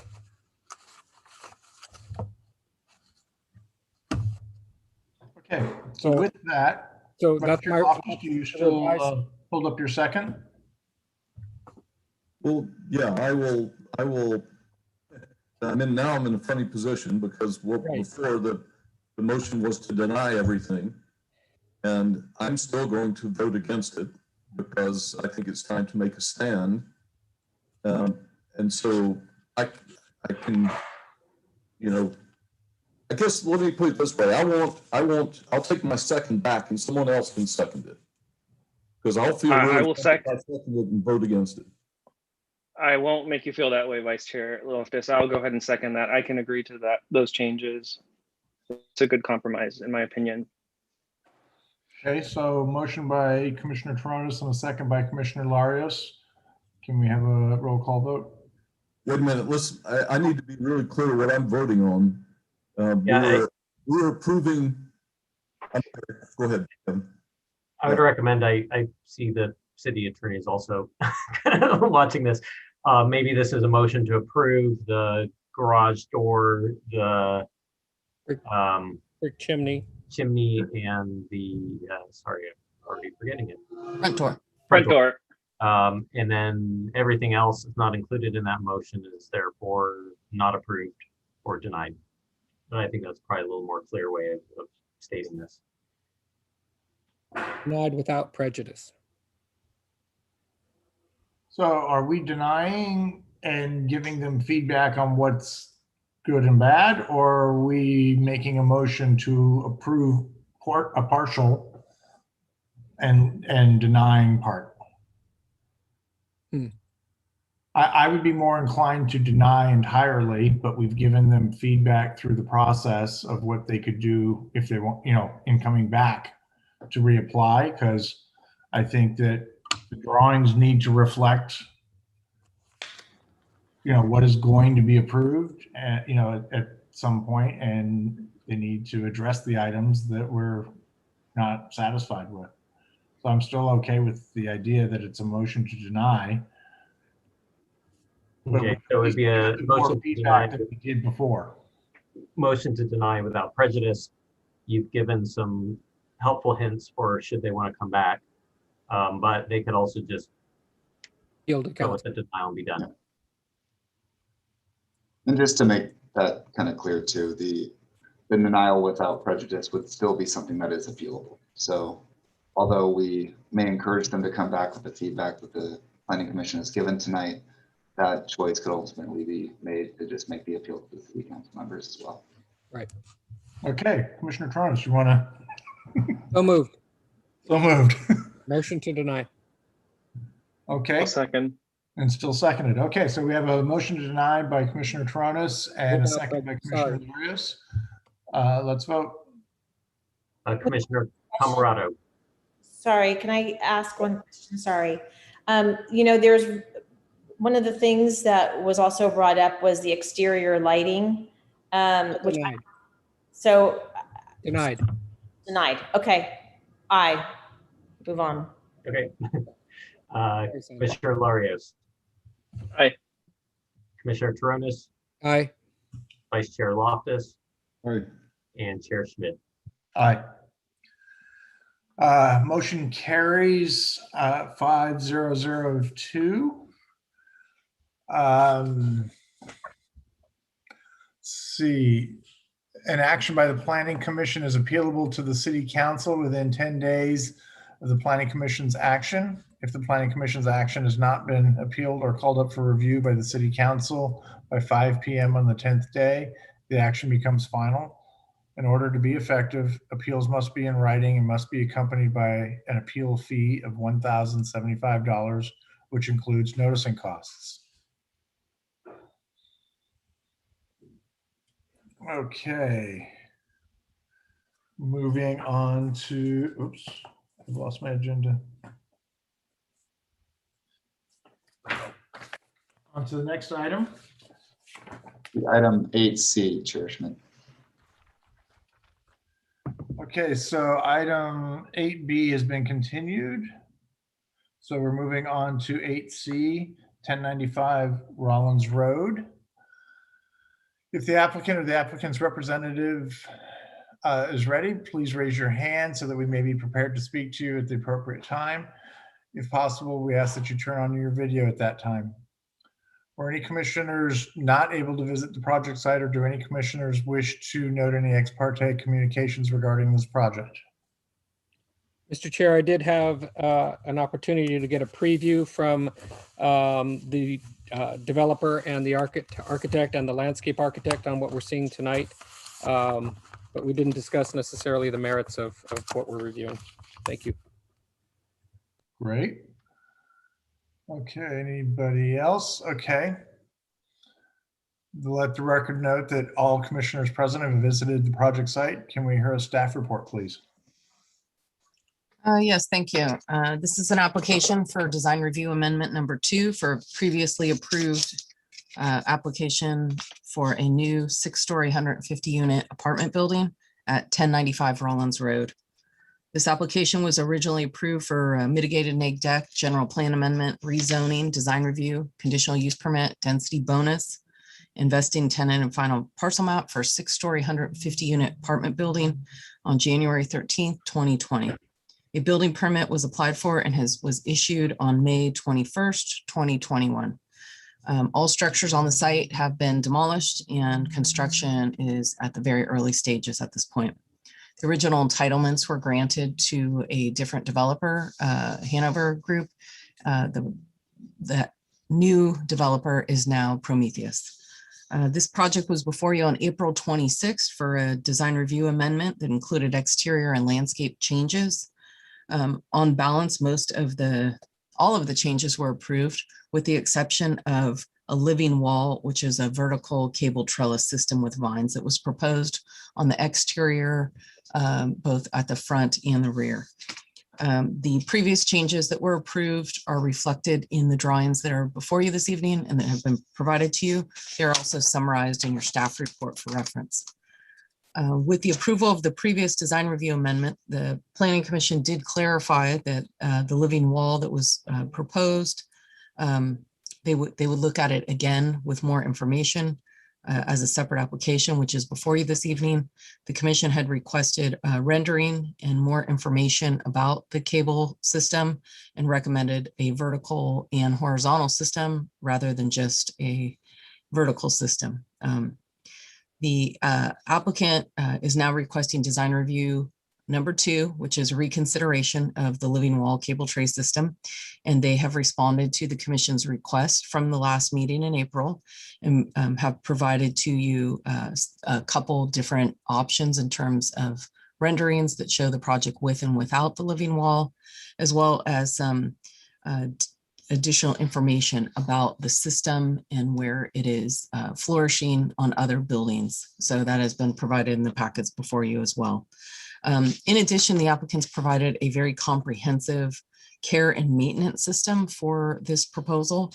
And as part of this application, the applicant met with city staff, including the city arborist, their landscape architect, and as well as the development team to discuss how this would work on the building and issues that were brought up by the Planning Commission at the last meeting, such as maintenance and changes and how the system would work overall. The city arborist has concurred with the stated approach that is now before you this evening and has provided a memo with his support.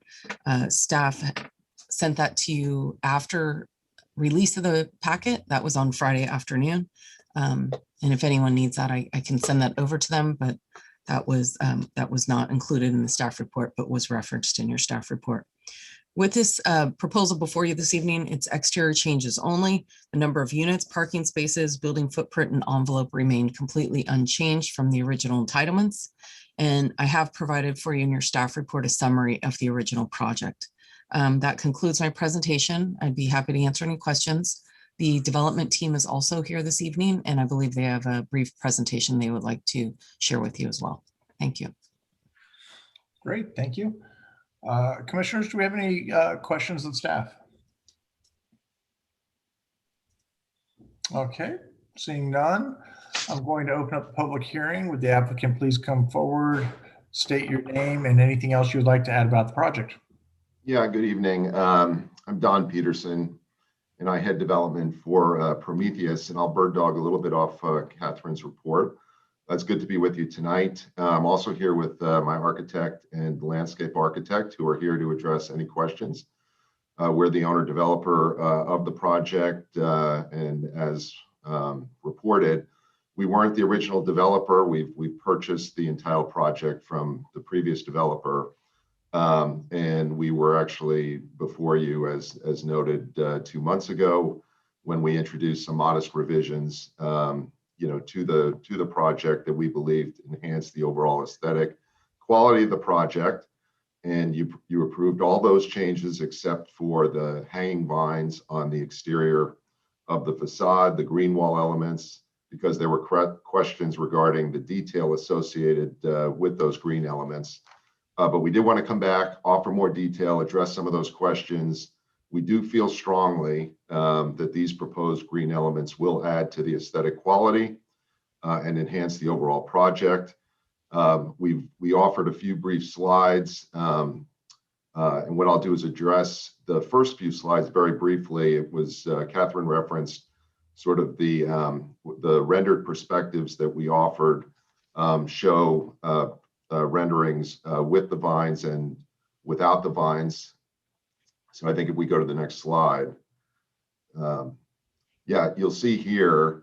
So the top shows with the green elements that we're talking about, and in the bottom, it shows the elevation without the vines. And so, I think here we just wanted to show or highlight that that the selective placement of the vines and the greenery that we were, very tastefully done. That we don't believe that the greenery that we're proposing overwhelms the facade. We don't believe it detracts from the architecture. We do believe it enhances the overall visual aesthetic. If you go on, I think we offer a slide. If you go to the, there's another, that's again, the Rollins Road frontage. Again, we were very selective as to where we were placing. Now here's the interior courtyard side. We do show a greater presence of the greenery, but again, this is the interior courtyard side, really mainly for the benefit of our residents. I won't go through the balance of the slides in the interest of time, but I will say that we offer detail on the types of plant species being proposed. We think we've been strategic in terms of the species selection. We've offered a summary of our intended maintenance and on our WeatherTrack smart irrigation system. One comment though on the maintenance access, this building, because we're set up for window washing and we've got rooftop infrastructure to allow for that window washing, we're using that same infrastructure to tend to the maintenance of the vine. So, basically we can administer to all elements of the facade, either, through that infrastructure from rooftop down or from ladders going up. We also offer in your staff report detail on the cable trellis system. And as reported, we offer some additional precedent examples. I think in our initial presentation to you, we offered an example from Europe. Now we've offered some examples from California and the Northwest. In these photos of projects or buildings in Fullerton, Beverly Hills, and Portland, you can see some of the same plant species that we're proposing here for the Rollins Road project. Lastly, I would just say that our company, we've been developing properties for many years here in the Peninsula and South Bay, for about 50 years. But the point that I wanted to make is we don't sell our buildings. We keep everything that we develop in our portfolio. So we have a long track record of high quality projects. And because we don't sell, we have every incentive to ensure that our properties look good, and we manage these properties as well. We'll have eyes on the building constantly, and we will be in direct control of the upkeep. So with that, I'll stop there. Again, I've got members of my team that are available to address any questions that you have. And thank you for the opportunity to be here tonight. Great. Now, do any of your other people want to speak first, or do we want to go back to public hearing or close and go back to commissioners? Don? I think any one of those elements or areas will be prepared to offer further detail, both either the architect or the landscape architect. So maybe I'll open it up to specific comments or questions. Okay, thank you. So at this time, is there anybody from the public that wishes to speak? I'm not seeing any hands raised at this time. So then I'm going to go ahead and close the public hearing and move back to questions. Commissioners, do we have any questions of the applicant?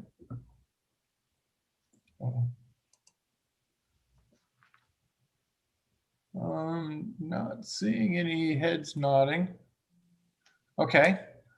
Then do we want to move into discussion now? Vice Chair Loftus.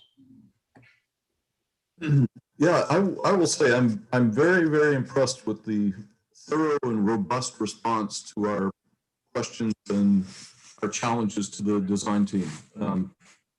And, you know, my own personal opinion is slightly different. I don't think these changes really enhance the building just from my personal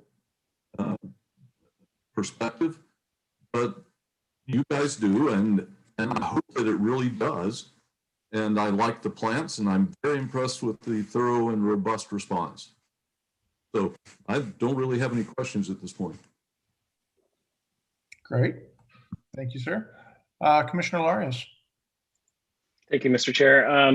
Just for the record, I was not part of the commission when this project initially came to you. However, I was part of the Citizens Advisory Committee for the Rollins Road redevelopment. And one of the things as a resident coming in and participating with the other folks is that they definitely did want to see green architecture and see features like these. So I'm ready to see this project move forward. I like the fact that we're putting these elements in. And so I just wanted to make that comment. Great, thank you. Commissioner Tronis. Thank you. I agree with both Commissioners Loftus and Larios. I think that this offers a nice softening of the of the building. It's a nice green enhancement. I think, you know, combined with the other previous changes that were already reviewed, it's one more nice gesture for both the surrounding neighborhood and the property's residents. So I'm going to make a motion to approve the application. Commissioner Loftus, do you have comment or do you want a second? I was trying to unmute my microphone and raise my hand instead. I was going to second. Okay. So we have a motion by Commissioner Tronis and a second by Vice Chair Loftus. Is there any discussion? Seeing none, can we have a vote? Commissioner Camarado, Aye. Commissioner Larios, Aye. Commissioner Taronis, Aye. Vice Chair Loftus, Aye. and Chair Schmidt. Aye. Motion carries 5002.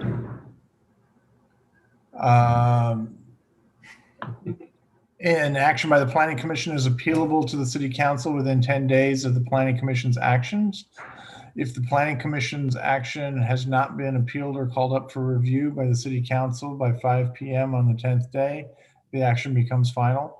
In order to be effective, appeals must be in writing and must be accompanied by an appeal fee of $1,075, which includes notice and costs. Congratulations. Okay, moving on to item 8D. If you're the applicant, 619 to 625 California Drive. If you're the applicant or the applicant's representative, please raise your hand so that we may be prepared for you to speak at the appropriate time. If possible, we ask that you turn on your video at that time. Were any commissioners not able to visit the project site, or do any commissioners wish to note any ex parte communications regarding this project? Seeing none, let the record note that all commissioners present have visited the project site. Can we hear a staff report, please? Yes, in 2018, the Planning Commission approved an application for a new 4-story, 26-unit live-work development with retail commercial space on the ground floor at 619 to 625 California Drive. The owner is now proposing several changes to the previously approved project.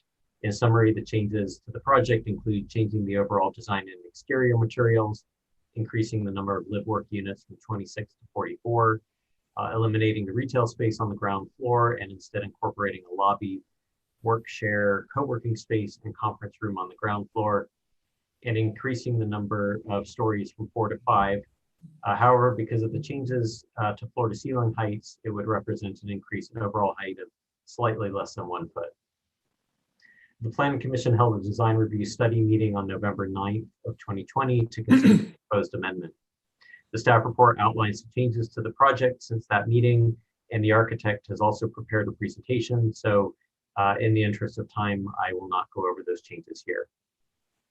In terms of environmental review, a mitigated negative declaration was prepared for the previously approved 26-unit live-work development. There are no substantial changes proposed by the revised project that would change the findings of the initial study and mitigated negative declaration as it relates to the environmental impact. Although there is an increase in the number of units, there is also a decrease in the commercial space, and in some, the change in the program would not change the findings of the previous environmental review to an extent that would be considered significant. Therefore, an addendum to the ISMND has been prepared to this effect. In summary, the application is for an amendment to commercial design review for construction of a new 5-story, 44-unit live-work building, a conditional use permit for building height, and a condominium permit for construction of a new building. The applicant has prepared a presentation and is available to answer questions. But first, I'm available for questions of staff, as are the city's consultants for the environmental review.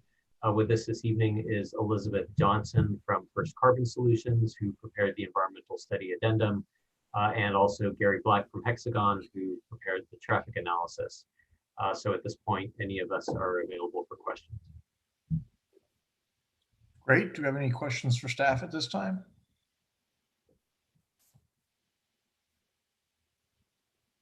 Okay.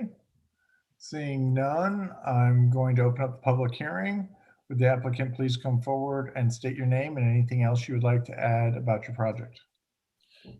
Good evening. Thank you for your patience. My name is Ian Birchall of Ian Birchall and Associates. We're the architect for this project and also for the one just down the block from this one. Excuse me. Excuse me again. I have a number of slides that I'd like to roll through as quickly as we can, and I'd like to spend a little bit of time on some of the renderings at the end of the presentation. Is it Director Gardner who's handling the slideshow?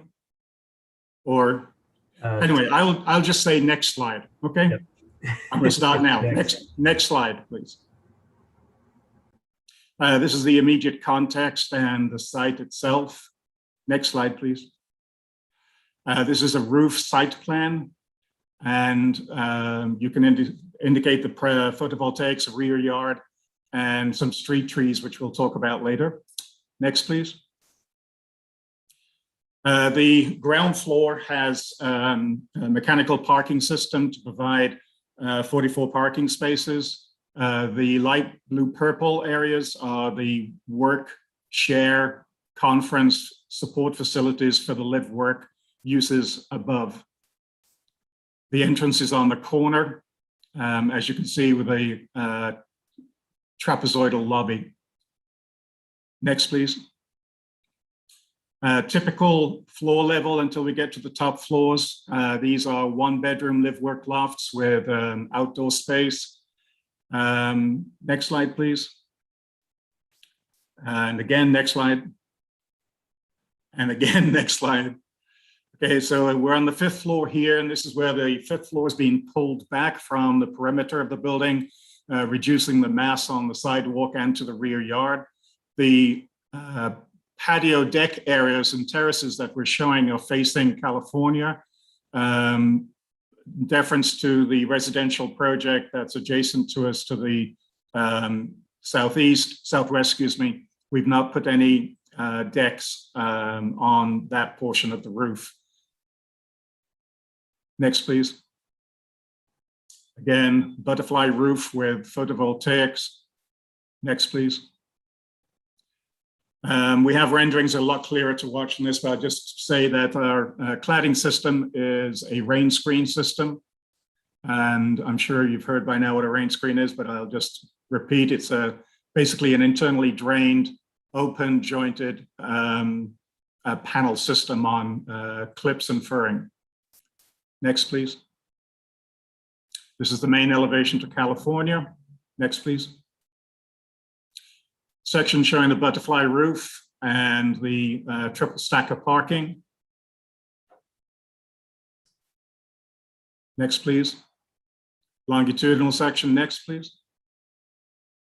Okay, so we'll get into some of the renderings now to give you an idea. The top left-hand corner is facing the courtyard and is and the residential building that we shared a lot line with. Top right-hand corner shows the corner entrance into the lobby, and the bottom left is basically showing that same view pulled back to indicate the massing on the corner. Next, please. Top left-hand corner shows the street facade to California, and bottom left is showing a view of the rear yard and the proposed landscaping. Next, please. Material board. Some of the examples are from some of our other projects that we've built. The shipyard. Next, please. Okay, a dusk view indicating the California corner and showing clearly how the top floor is recessed set back. The staircase is expressed as a beacon. It's got 24/7 lighting. So we're using that as a way to anchor the corner, and then the 24/7 lighting runs into the lobby. So it's quite clear where the entrance is, and it gives a very secure sense to the entrance experience. Next, excuse me, next, please. Landscape plans. We are showing a few trees on the sidewalk. There is actually a gas line that runs along California, and in 2 locations, it dodges the tree well. In all other locations, it runs right where you'd have a tree well. So putting additional trees in there would be a little bit of a problem. And then next, please. Some suggested landscape features. Close-up of the work share space and conference room. Landscaping as a buffer between those windows and the sidewalk. Next, please. Close-up of the entrance. Next, please. Thank you. This shows the building that we're doing on the left-hand side here, which is moving forward into construction documents. And our new building here on the main feature of this rendering. Next, please. I don't really want to get into what was previously approved, but I'll just show you one slide here just to show you where we've come from. That was the design for 26 units. It was done by another architect who we assisted. Towards the end of the project, the design is not our design. What you're seeing in front of you is the design that we have created for this site. Thank you.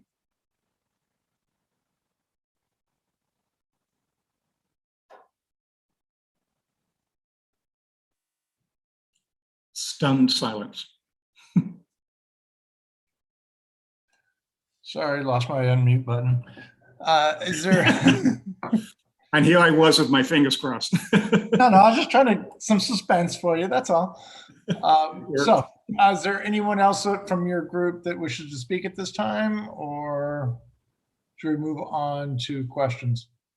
We can move on to questions unless my client, who's showing up as Edward, has anything he'd like to add. Okay. With that, commissioners, do we have any questions for the applicant at this time?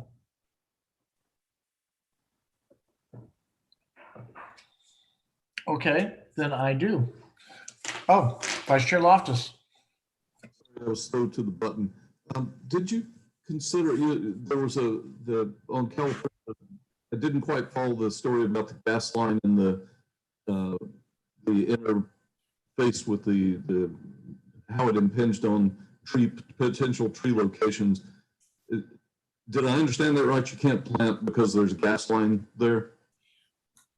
Yes, the gas line runs about 2 feet off the curb along California.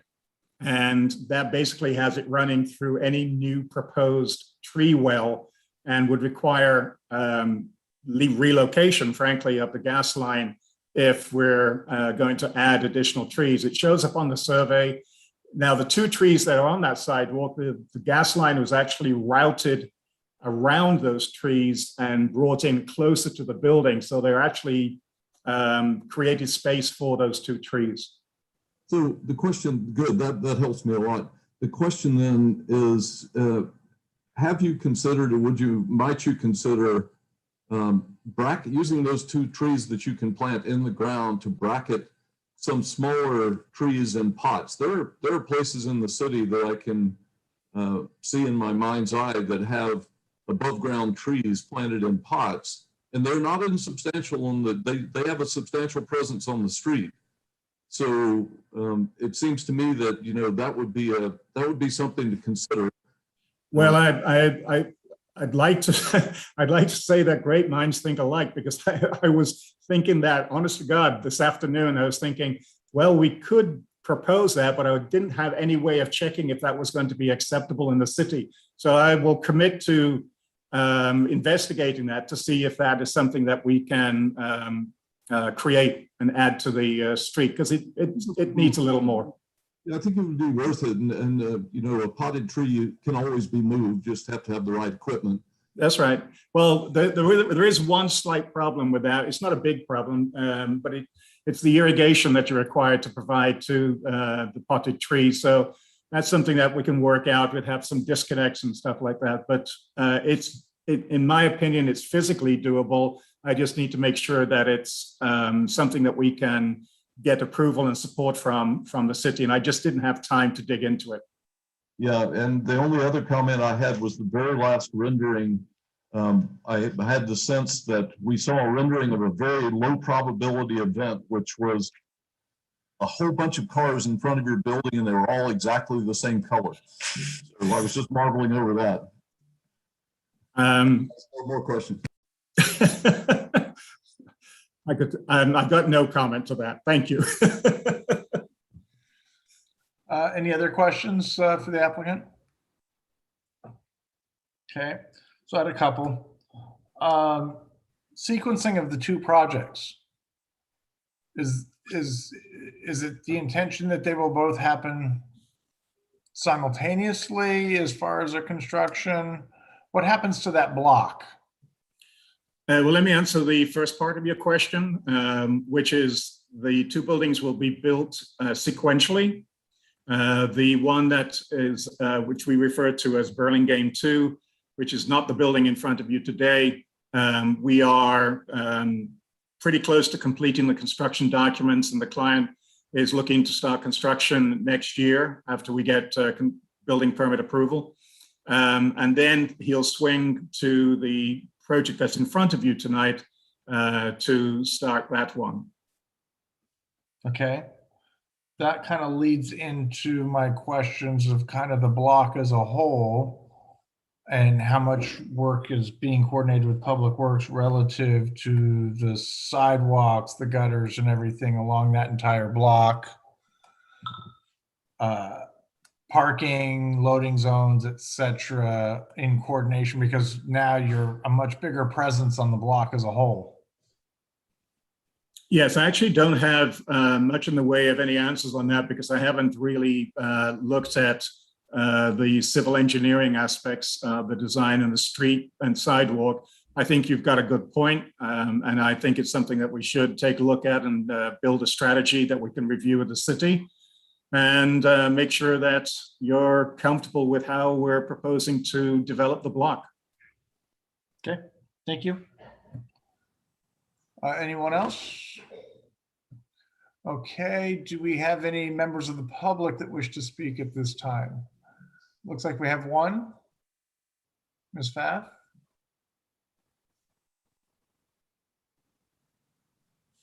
Yeah, I just wanted to briefly say, I think I've, with all of you, or with most of you, I think I've seen 3 or 4 designs, and I definitely think this one is far superior. So thank you for the work. That's it. Thank you. I'm glad she stuck around to say that. Okay, with that, then I'm going to close the public hearing. Commissioners, any comments? Commissioner Tronis. Yeah, I'm going to agree with what will we call her? De facto Commissioner Fa? No, I agree. I think that the architecture here is vastly improved from what it was before. I'll repeat what I said when this came before us for environmental scoping, that I think it's remarkable the manner in which you've achieved the additional units with only approximately 1 foot of additional height in the building. I think it is commendable that you've revisited the floor-to-floor heights, to bring the building scale down and bring the scale of each floor down to something that's appropriate for residential development like this. What's before us tonight really is the environmental scoping. I can accept the findings that have been made by the environmental consultant in regards to the original findings and the lack of need for any further study. The real question for me that came before us, or that I think was the most prominent when this came before us before for the environmental scoping, was the potential for traffic. And we're seeing that with the traffic analysis under CEQA. There's no doubt, again, as we've often said, there's no doubt that there may be some additional cars, but with CEQA, you have to be scientific in terms of how you evaluate traffic, and the level of service at the related and associated intersections will not drop below what was previously planned. So I can accept those findings, and I think that the project should move forward. Thank you. Vice Chair Loftus.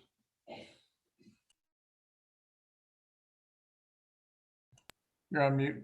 I didn't mean to have my hand up if it was up. Got it.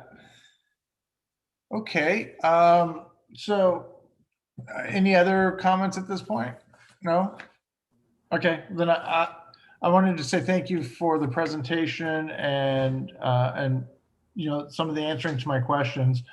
I think the project looks great. I'm ready to go forward, but I do think that there's some coordination on the block as a whole with regards to street lighting, the curb and the sidewalks as a whole, because I'd hate to see this be taped together and not be considered one whole block.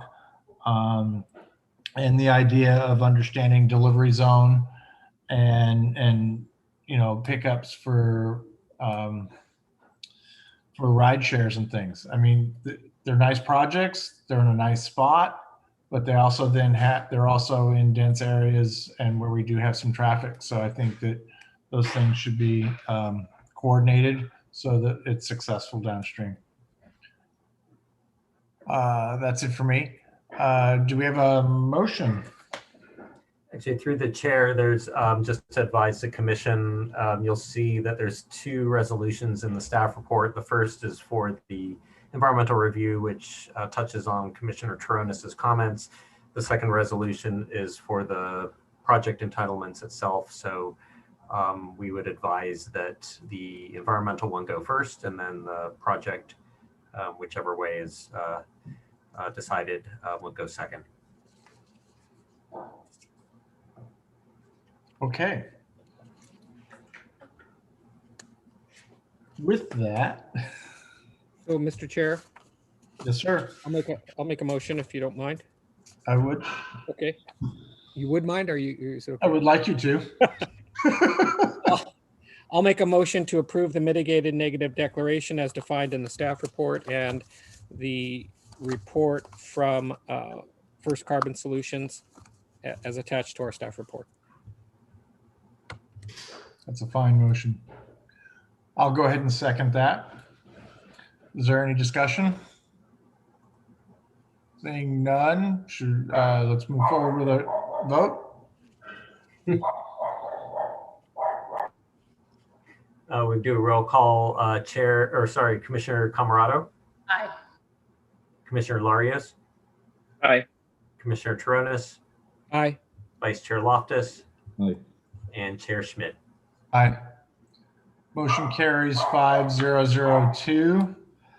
Sorry that the dog agrees too, but what I'm faced with tonight. Mr. Chair. Okay. Then do I need to read the action note now, or can I wait until after the second motion? After the second motion. So there Okay. could be a motion now for the entitlements. So, Mr. Chair, I'll make a motion for the remaining entitlements, which include the design review, the conditional use permit, the residential condominium permit. And I'll second that. I second that. Oh, sorry, go ahead. Okay. Go ahead, so, Vice Chair Loftus. A motion by Commissioner Taranis and a second by Commissioner Larios. And can we have any discussion on that at this point? Nope. Okay. Can we have a vote then? Commissioner Camerado, Aye. Commissioner Larios, Aye. Commissioner Taronis, Aye. Vice Chair Loftus, Aye. and Chair Schmidt. Aye. Motion carries, both motions carry. This one's 5002. An action by the Planning Commission is appealable to the City Council within 10 days of the Planning Commission's action. If the Planning Commission's action has not been appealed or called up for review by the City Council by 5 p.m. on the 10th day, the action becomes final. In order to be effective, appeals must be in writing and must be accompanied by an appeal fee of $1,075, which includes noticing costs. Congratulations. Okay. Now that moves us on to item 9A, 3051 Arguello Drive. If you're the applicant or the applicant's representative, please raise your hand so that we may be prepared for you to speak at the appropriate time. If possible, we ask that you also turn on your video at that time. Were any commissioners not able to visit the project site, or do any commissioners wish to note any ex parte communications regarding this project? Okay, seeing none, let the record note that all commissioners present have visited the project site. Can we hear a staff report, please? Yes, this is an application for design review and a hillside area construction permit for a first and second story addition to an existing single family dwelling. The applicant is proposing a first floor addition along with a 1,200 square foot second story addition. The existing single story house has a 2-car attached garage and contains 2,887 square feet. And with the proposed addition, the square footage would be 4,377 square feet, or 5,897 square feet is the maximum allowed on this lot, which is 14,991 square feet. The project would increase the number of bedrooms from 4 to 6, which requires 3 parking spaces, 2 of which must be covered. And those will be provided in the existing attached garage, and 1 uncovered space will be provided in the driveway. All other zoning requirements are met. The subject property, excuse me, is located in the hillside construction area, and per code section 2561 of the zoning code, distant views are protected in this area. The project, I should say, includes an accessory dwelling unit that would be created by converting existing living space behind the existing attached garage into an accessory dwelling unit of 416 square feet. However, review of accessory dwelling units are done administratively and are not subject to planning commission review. So that is just information only, just regarding the whole scope of the project. Staff has been notified today that there were some minor changes made to some of the exterior materials and maybe to fencing, and the applicant will present you that information during their presentation. In your staff report this evening, you'll find the criteria for design review with the design review findings that will need to be made, along with the required findings for hillside area construction permit. So I'd be happy to answer any of the questions you might have Otherwise, the applicant will provide you an overview of the project as well. Thank you. Great, thank you. Do we have any questions for staff at this time? Okay, seeing none, I'm going to open up the public hearing. Would the applicant please come forward and state your name and anything else you'd like to add about the project? Good evening, Commissioners. My name is Mark DeMolanta. I'm an architect for the state of California. My office is based in San Francisco, and we're very happy and honored to present this project to you. The couple is a newly engaged couple. They've worked very hard to purchase this property and definitely wanted to build their dream home here. They like the city of Burlingame and foresee themselves spending a lot of good years with the city. That being said, we designed their home custom to them, as well as their lifestyle and the things that they would like to achieve in their home. The ADU was one of them. And although their lot is what I felt was fairly big at 14,000 square feet, we did feel to keep the project kind of at its best feasibility to keep it as attached. And we still were able to make the flow and function of the home feel private, and that ADU be able to work kind of separately on its own as the ADU is meant to be. That being said too, we concentrated the addition towards the rear, not to affect too much of the existing footprint, and put the new master bedroom on the second floor, as well as a smaller room that would be used as a future nursery. The changes that we considered this since submitting was really very cosmetic on the stucco. Right now we are showing, I believe in your packet, a textured stucco, but we're considering it to be a smooth stucco. I figured for this type of design review discussion, we'd bring that up. And the other portion, there you go, thank you so much, is the top right is the good neighbor fence style that we wanted to do for our neighbor that would be towards the left when facing the house, the neighbor towards the left.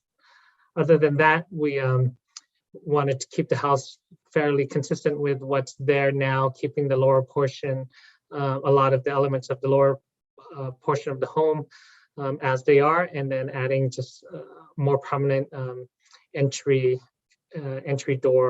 doorway with a foyer to receive packages and also have a sheltered covered entryway. I think that's about it for my portion, and I know the details of the additions were already talked about, so I'll yield my time and let any questions be asked. Thank you very much. Thank you. Are there any questions of the applicant? Commissioner Tronis? Yeah, I'm sort of focused on the entry element. You know, you're sort of trying to make a statement there with the entry, but you've got collisions of the adjacent roofs on the garage and I think it's a master bedroom. Yeah, the master bedroom on the right-hand side, where those collide into that entry element. So, I mean, I assume you're going to be handling the water that's getting trapped in there with some large crickets looking at. Yes. Well, we were going to do a cricket there. I didn't, feel the need for us to draw it out right now, but yeah, when we've done this before, we've put a cricket there and the water will be caught. We did try to show the locations of where we felt the downspouts would be, and that is kind of that purpose.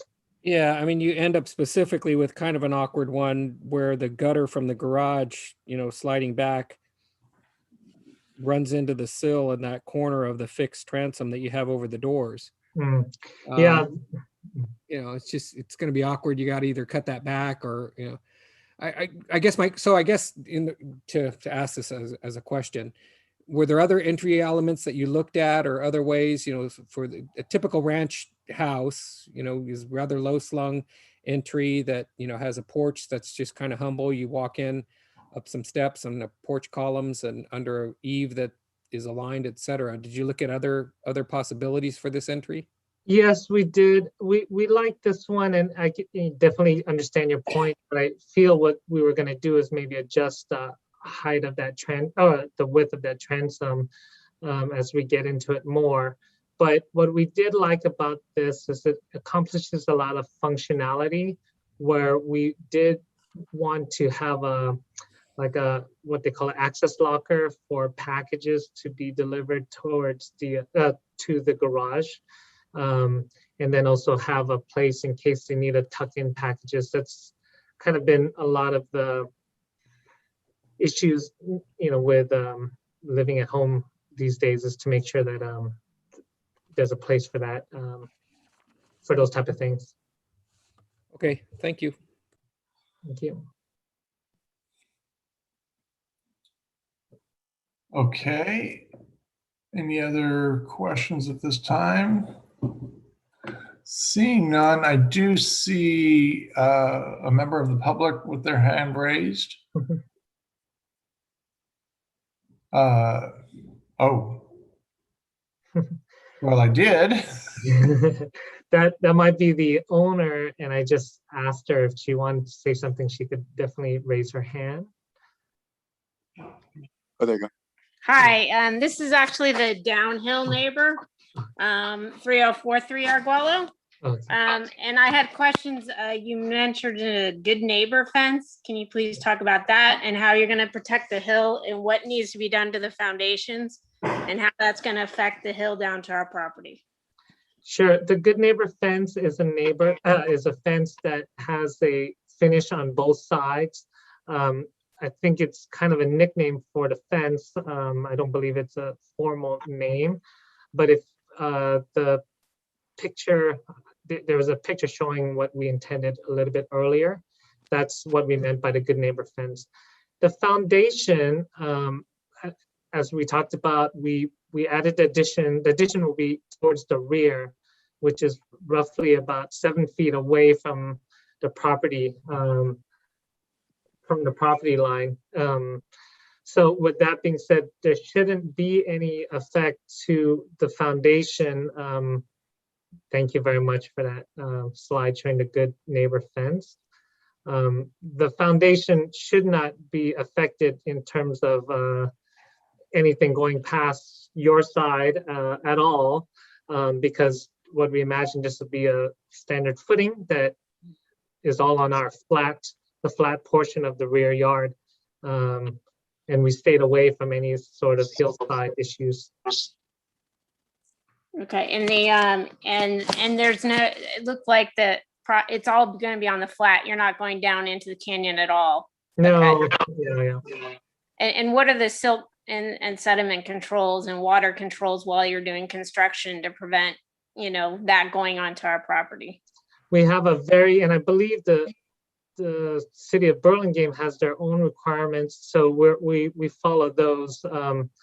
Forgive me for not knowing those terms of the netting properly, but there's something that goes around the property to catch any sediment and runoff. So we're very, very cautious of those type of things, but we will be following the city of Burlingame's requirements. Okay, thank you.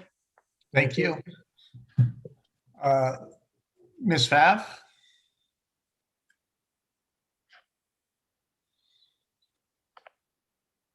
I'm sorry. As I said, I hadn't mastered this. I sure did not intend to put my hand up. Sorry about that. Okay. Sorry. Take it down. It's okay. No worries. Okay. With that, if we don't have any further comment, I will close the public hearing and move to commissioners. Do you have any comments? Commissioner Camarado. Sorry. So I think one of my questions was regarding the neighbor to the right and possibly impeding on any views. I don't know where those lines are. It was hard to tell when I was up there. So I think with whatever we decide, we might want to consider doing story poles on this home, just because the neighbor to the right, it might be impacting some views. It was really hard to see without going up to the properties and inside the yards and in windows, but that's one of my concerns. Okay. Commissioner Toronis? Thank you. Yeah, I agree with Commissioner Camarado. I also think that there might be potentially some issues from across the street, because when you look from across the street on Arguello, I couldn't get up high enough, obviously, for any second story windows that are on the house across the street. But we've had situations in the past where properties across the street are looking at distant views across the rooftops, and there could be issues that we're not aware of. So I think we're going to have story poles on this one when it comes back before us. In regards to the design, there's something that's just a little awkward for me. Some of it has to do with the entry, trying to create something that's sort of monumental and squeezing into the space that's between the garage and the master bedroom on the ground floor. And just as a flat elevation on the front, I can sort of see the need to sort of try to create some scale to kind of compete with the massing that's been sort of plopped onto that second floor. We've had some projects that have been successful in locating the massing towards the rear or towards the center of the house, but I'm not quite sure this one is as successful as some others that we've seen in the past. You come around to the rear elevation, and it's often, as is often the case for me, the rear elevation actually looks nicely composed with some elements, some two-story elements, some nice horizontal pieces, and then the single-story elements. But the front is sort of just reaching out with kind of a snout, and with the massing pushed to the back. It wants to have something, and then I can see the architect gravitating towards something at that entry, but it therefore then just gets a little out of scale with kind of something more grandiose than I think it needs to be for a simple ranch house. So I'm a little concerned about this one. It might be a candidate for design review consulting. My thoughts. Okay, any others? Vice Chair Loftus? Yeah, I think that Commissioner Toronis hit the nail on the head all the way around. I think the entry is very awkward. I think that hip is sort of funny in there with what I think you'd call a Dutch hip or a Dutch gable, which has the small hip skirt. It feels like it's jammed in there. It doesn't resolve itself at the edges. It doesn't really feel right there.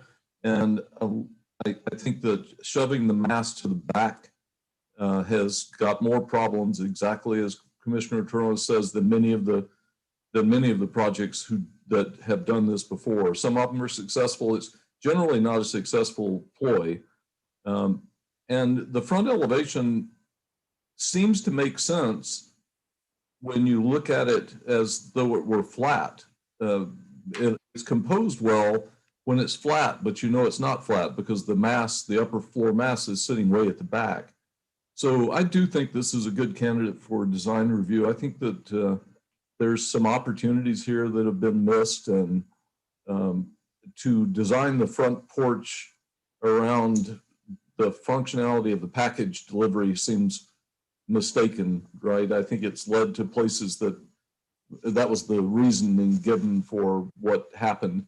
And I think that that's led places that really it's not worth going. Okay. I'm in agreement with you guys. I think that it's a small entry when you look at it the way it is now, because it's a very low slung roof there. But I agree that this element doesn't necessarily bridge that gap very well, and I would encourage to bring the mass forward, because then there'd be an opportunity for an actual architectural design statement on the front elevation to be cohesive instead of just a stepped cake. So I'm in agreement with you guys. Commissioner Tronis. Yeah, just to jump in, and I think that there's some good clues. The successful ranch houses that have had second floors added to them, or even originally designed with a second floor, there's some clues with the house that's right downhill, that has, still has a humble porch. It's a ranch house. It has a massing that's been added to either added or was originally built that way. I don't know, but it seems to be well composed. So I'm going to make a motion to send this to design review consulting, and that if it still has that second floor mass, then story pole would need to be erected before it comes back for action. I'll second that motion. Okay, so we have a motion by Commissioner Toronis and a second by Vice Chair Loftus. Is there any discussion on the motion? Sorry, Mr. Chair, one more comment to give as feedback for the architect and the design review consultant. I think they might also want to revisit the scale of the windows, first floor to second floor. Some are a little bit large, and we worked our way around, and they seem a little out of proportion with the from the second floor to down to the first floor. Looking at the rear elevation, the large sectional doors are really tall compared to the adjacent sliding glass door that's at a normal or a regular 6'8" height. So they might want to revisit the windows and how those are composed to help with the scale and the elevations. Thank you. And I'd like to reiterate to the applicant that we have found that the design review consultant oftentimes adds a lot of value and helps the process go faster. So I don't look at it as a punitive. I look at it as a positive to get further along faster.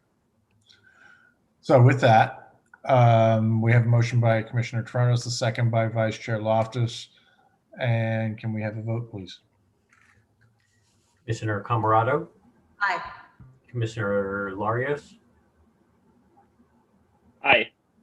Commissioner Toronis, Aye. Vice Chair Loftus,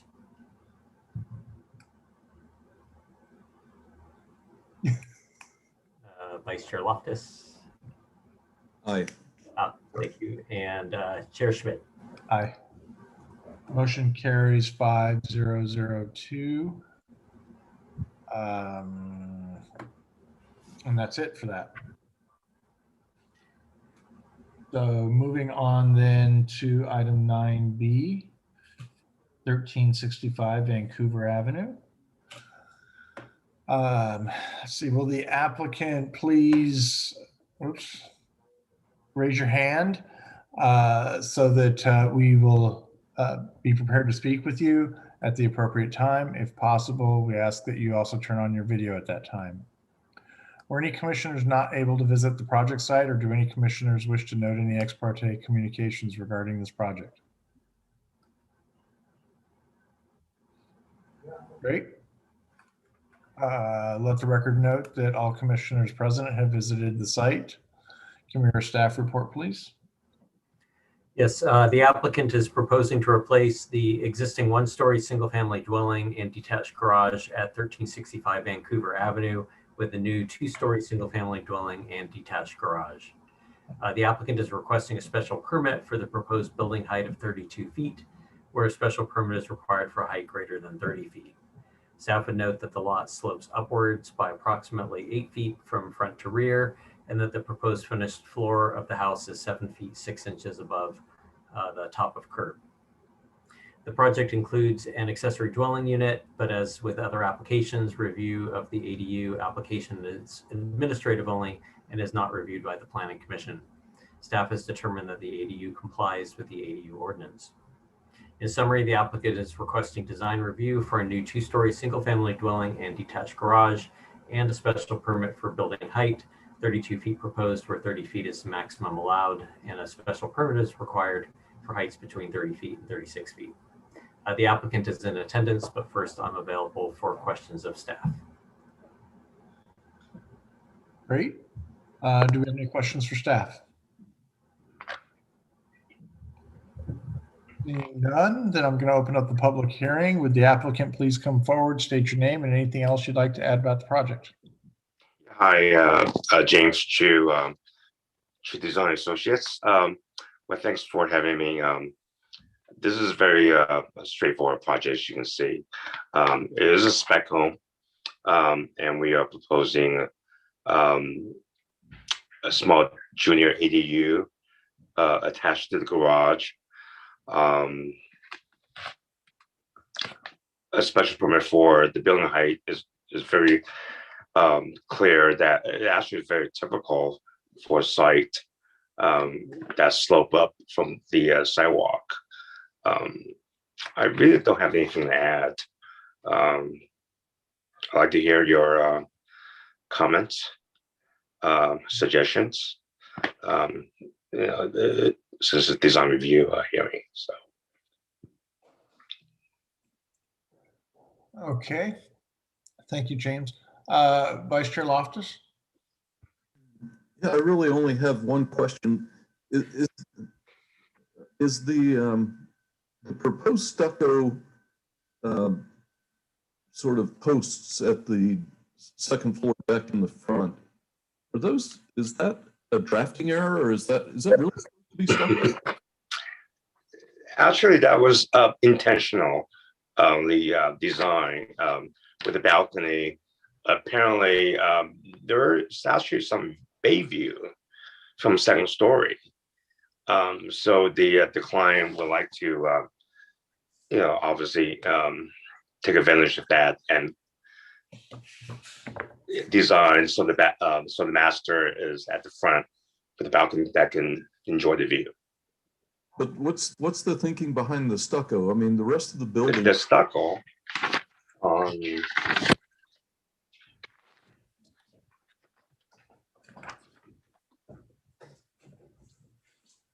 There are no stucco. Oh, that. Is that a drafting error? No. Okay. But we can change it. Well, I'm just curious, what's the thinking? I mean, it seems so out of place that, I assumed that, I mean, just that chimney or stucco. Right. And the chimney is grounded, it hits the earth, but to have that, that never reaches the earth is sort of odd. Oh, I see. Okay, I think we can enough. Yeah, obviously change it to wood. It can be all wood. Okay, I had to find out. Thank you. Thank you.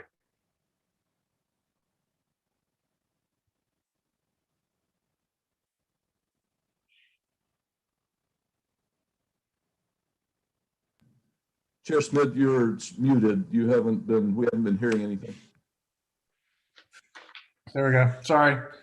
Screen moves and then so does my mute button.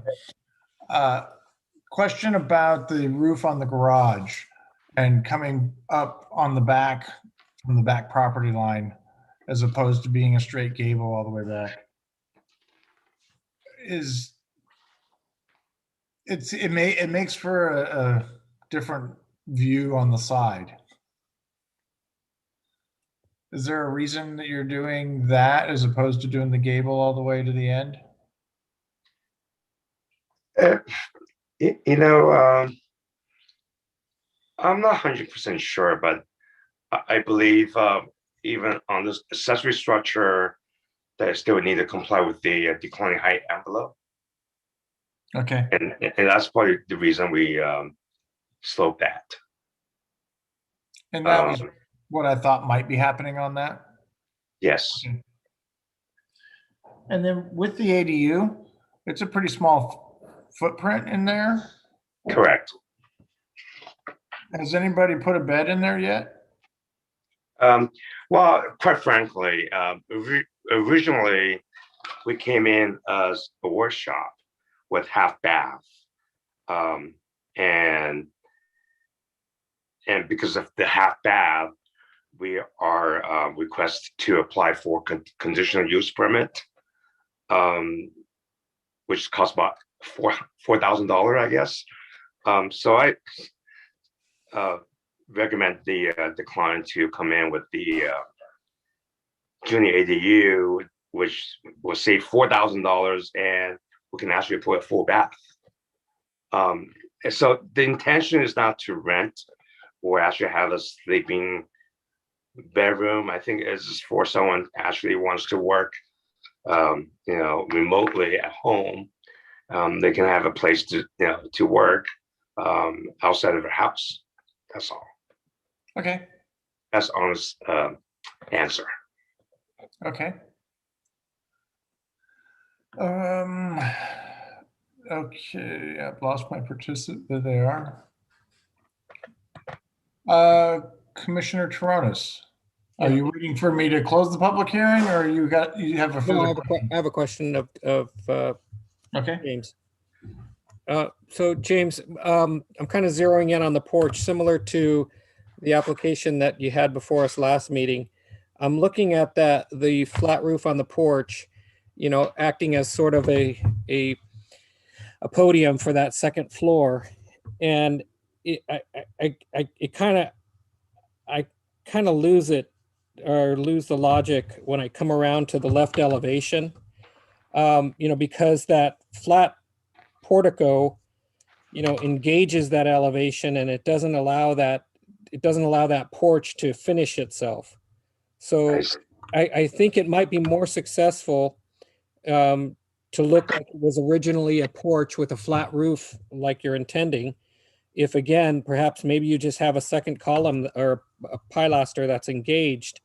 I don't know if you'll have room, with your driveway, but if you can fit that in, even if it's just a half column that's engaged, along that wall, so that when you look from the front, it'll appear that roof is actually a podium that second floor is fully sitting on top of, and isn't flushing itself out with the left side of that porch. I see. I don't know if you agree with that or not, but if it's something that you could look at, I think it would just help with the success of that porch design. Okay, I'll look into it. Okay, thank you. Thank you. That was the only comment I had. Oh, and just so that we could all be aware, I did a quick sort of measurement. If we measured 15 feet back from the property line and then measured up, this house, it appears, would be under that new 30 feet. Not that that would apply, but the way that we're measuring, if we were measuring houses that were on a slope, I don't think over 20%. Yeah, that's just for over 20%, but even this one would still be under that 30-foot height. So just for reference. Thank you. Thank you. okay. If there aren't any further questions of the applicant, I'm not seeing any hands raised at this time. So then I'm going to close the public hearing. And commissioners, comments? Motions?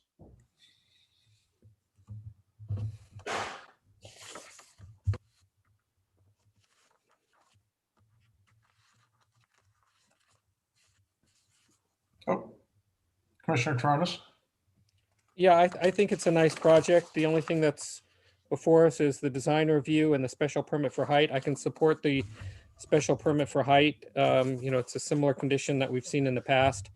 For me, other than, revisiting that front porch, and I agree with Commissioner Loftus, it does seem odd. I think if that balcony that's up on that second floor were just wood cladding, it'd look nicely detailed and harmonized with the rest of the house, because you have large trims, for example, on that porch roof, its fascia and the bay on the front, with its sort of belly band at the bottom and the corbels. I think that wood detailing of that balcony would be nicely executed.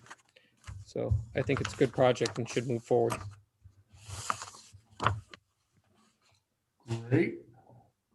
Okay, Vice Chair Loftus? Yeah, I will make a motion. I agree with Commissioner Toronis. I'll make a motion that we bring this back on regular action. Great.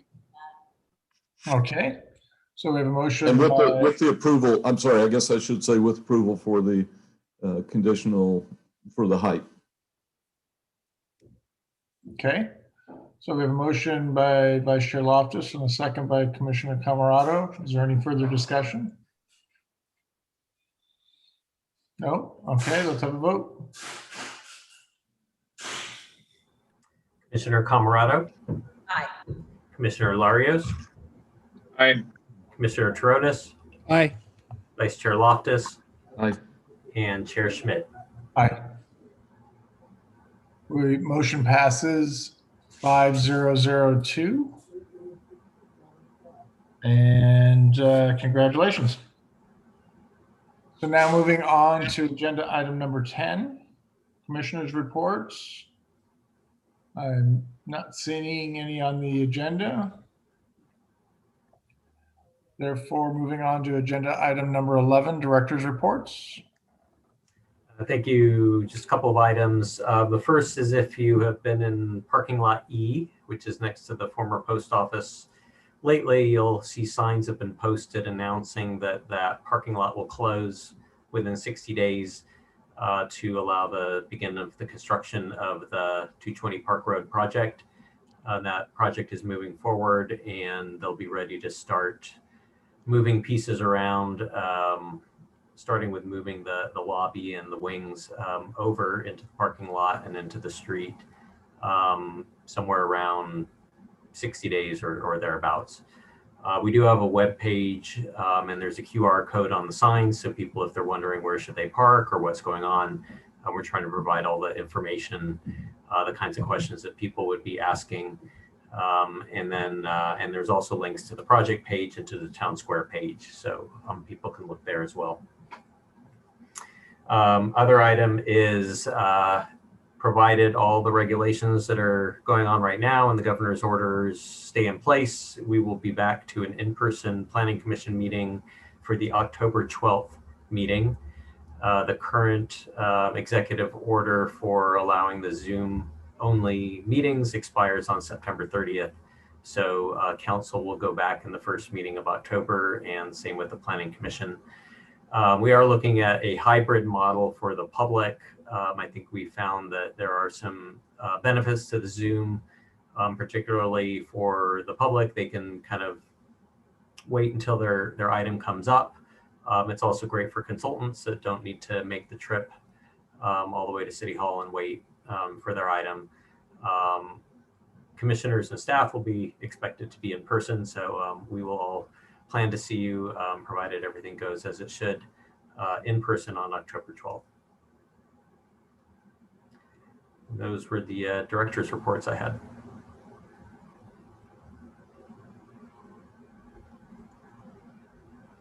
Question on that. Seeing how we've been doing some remote from like Texas, and we're hybriding for the public, are we at all talking about then also having the ability for us to be a bit more flexible and being able to be there when we're not? I think we'll have to go back to, we'll have to dust off our old rule book in terms of there had previously been a provision for attending meetings remotely. It was kind of odd. And I seem to remember there was something you had to put a notice on your door, you know, if you're in a hotel or something. So we will look at that again because I think it has created some flexibility. But yeah, I don't want to promise anything, but other to say we'll look into that. Yeah, I wouldn't say it's a preferred method, but there are times when you can't avoid having to be somewhere. Certainly, and it is a benefit that we, you know, have commissioners attending or staff. The last meeting I was doing the same myself, so there is a benefit to that. Okay, great. Anything else? Then it seems like it's time to adjourn. So I adjourn this meeting at 8:56 p.m. and thank you all for attending. Thanks, everyone. Good to see you. Good night. Good night. Good night. Good night, everyone. Bye.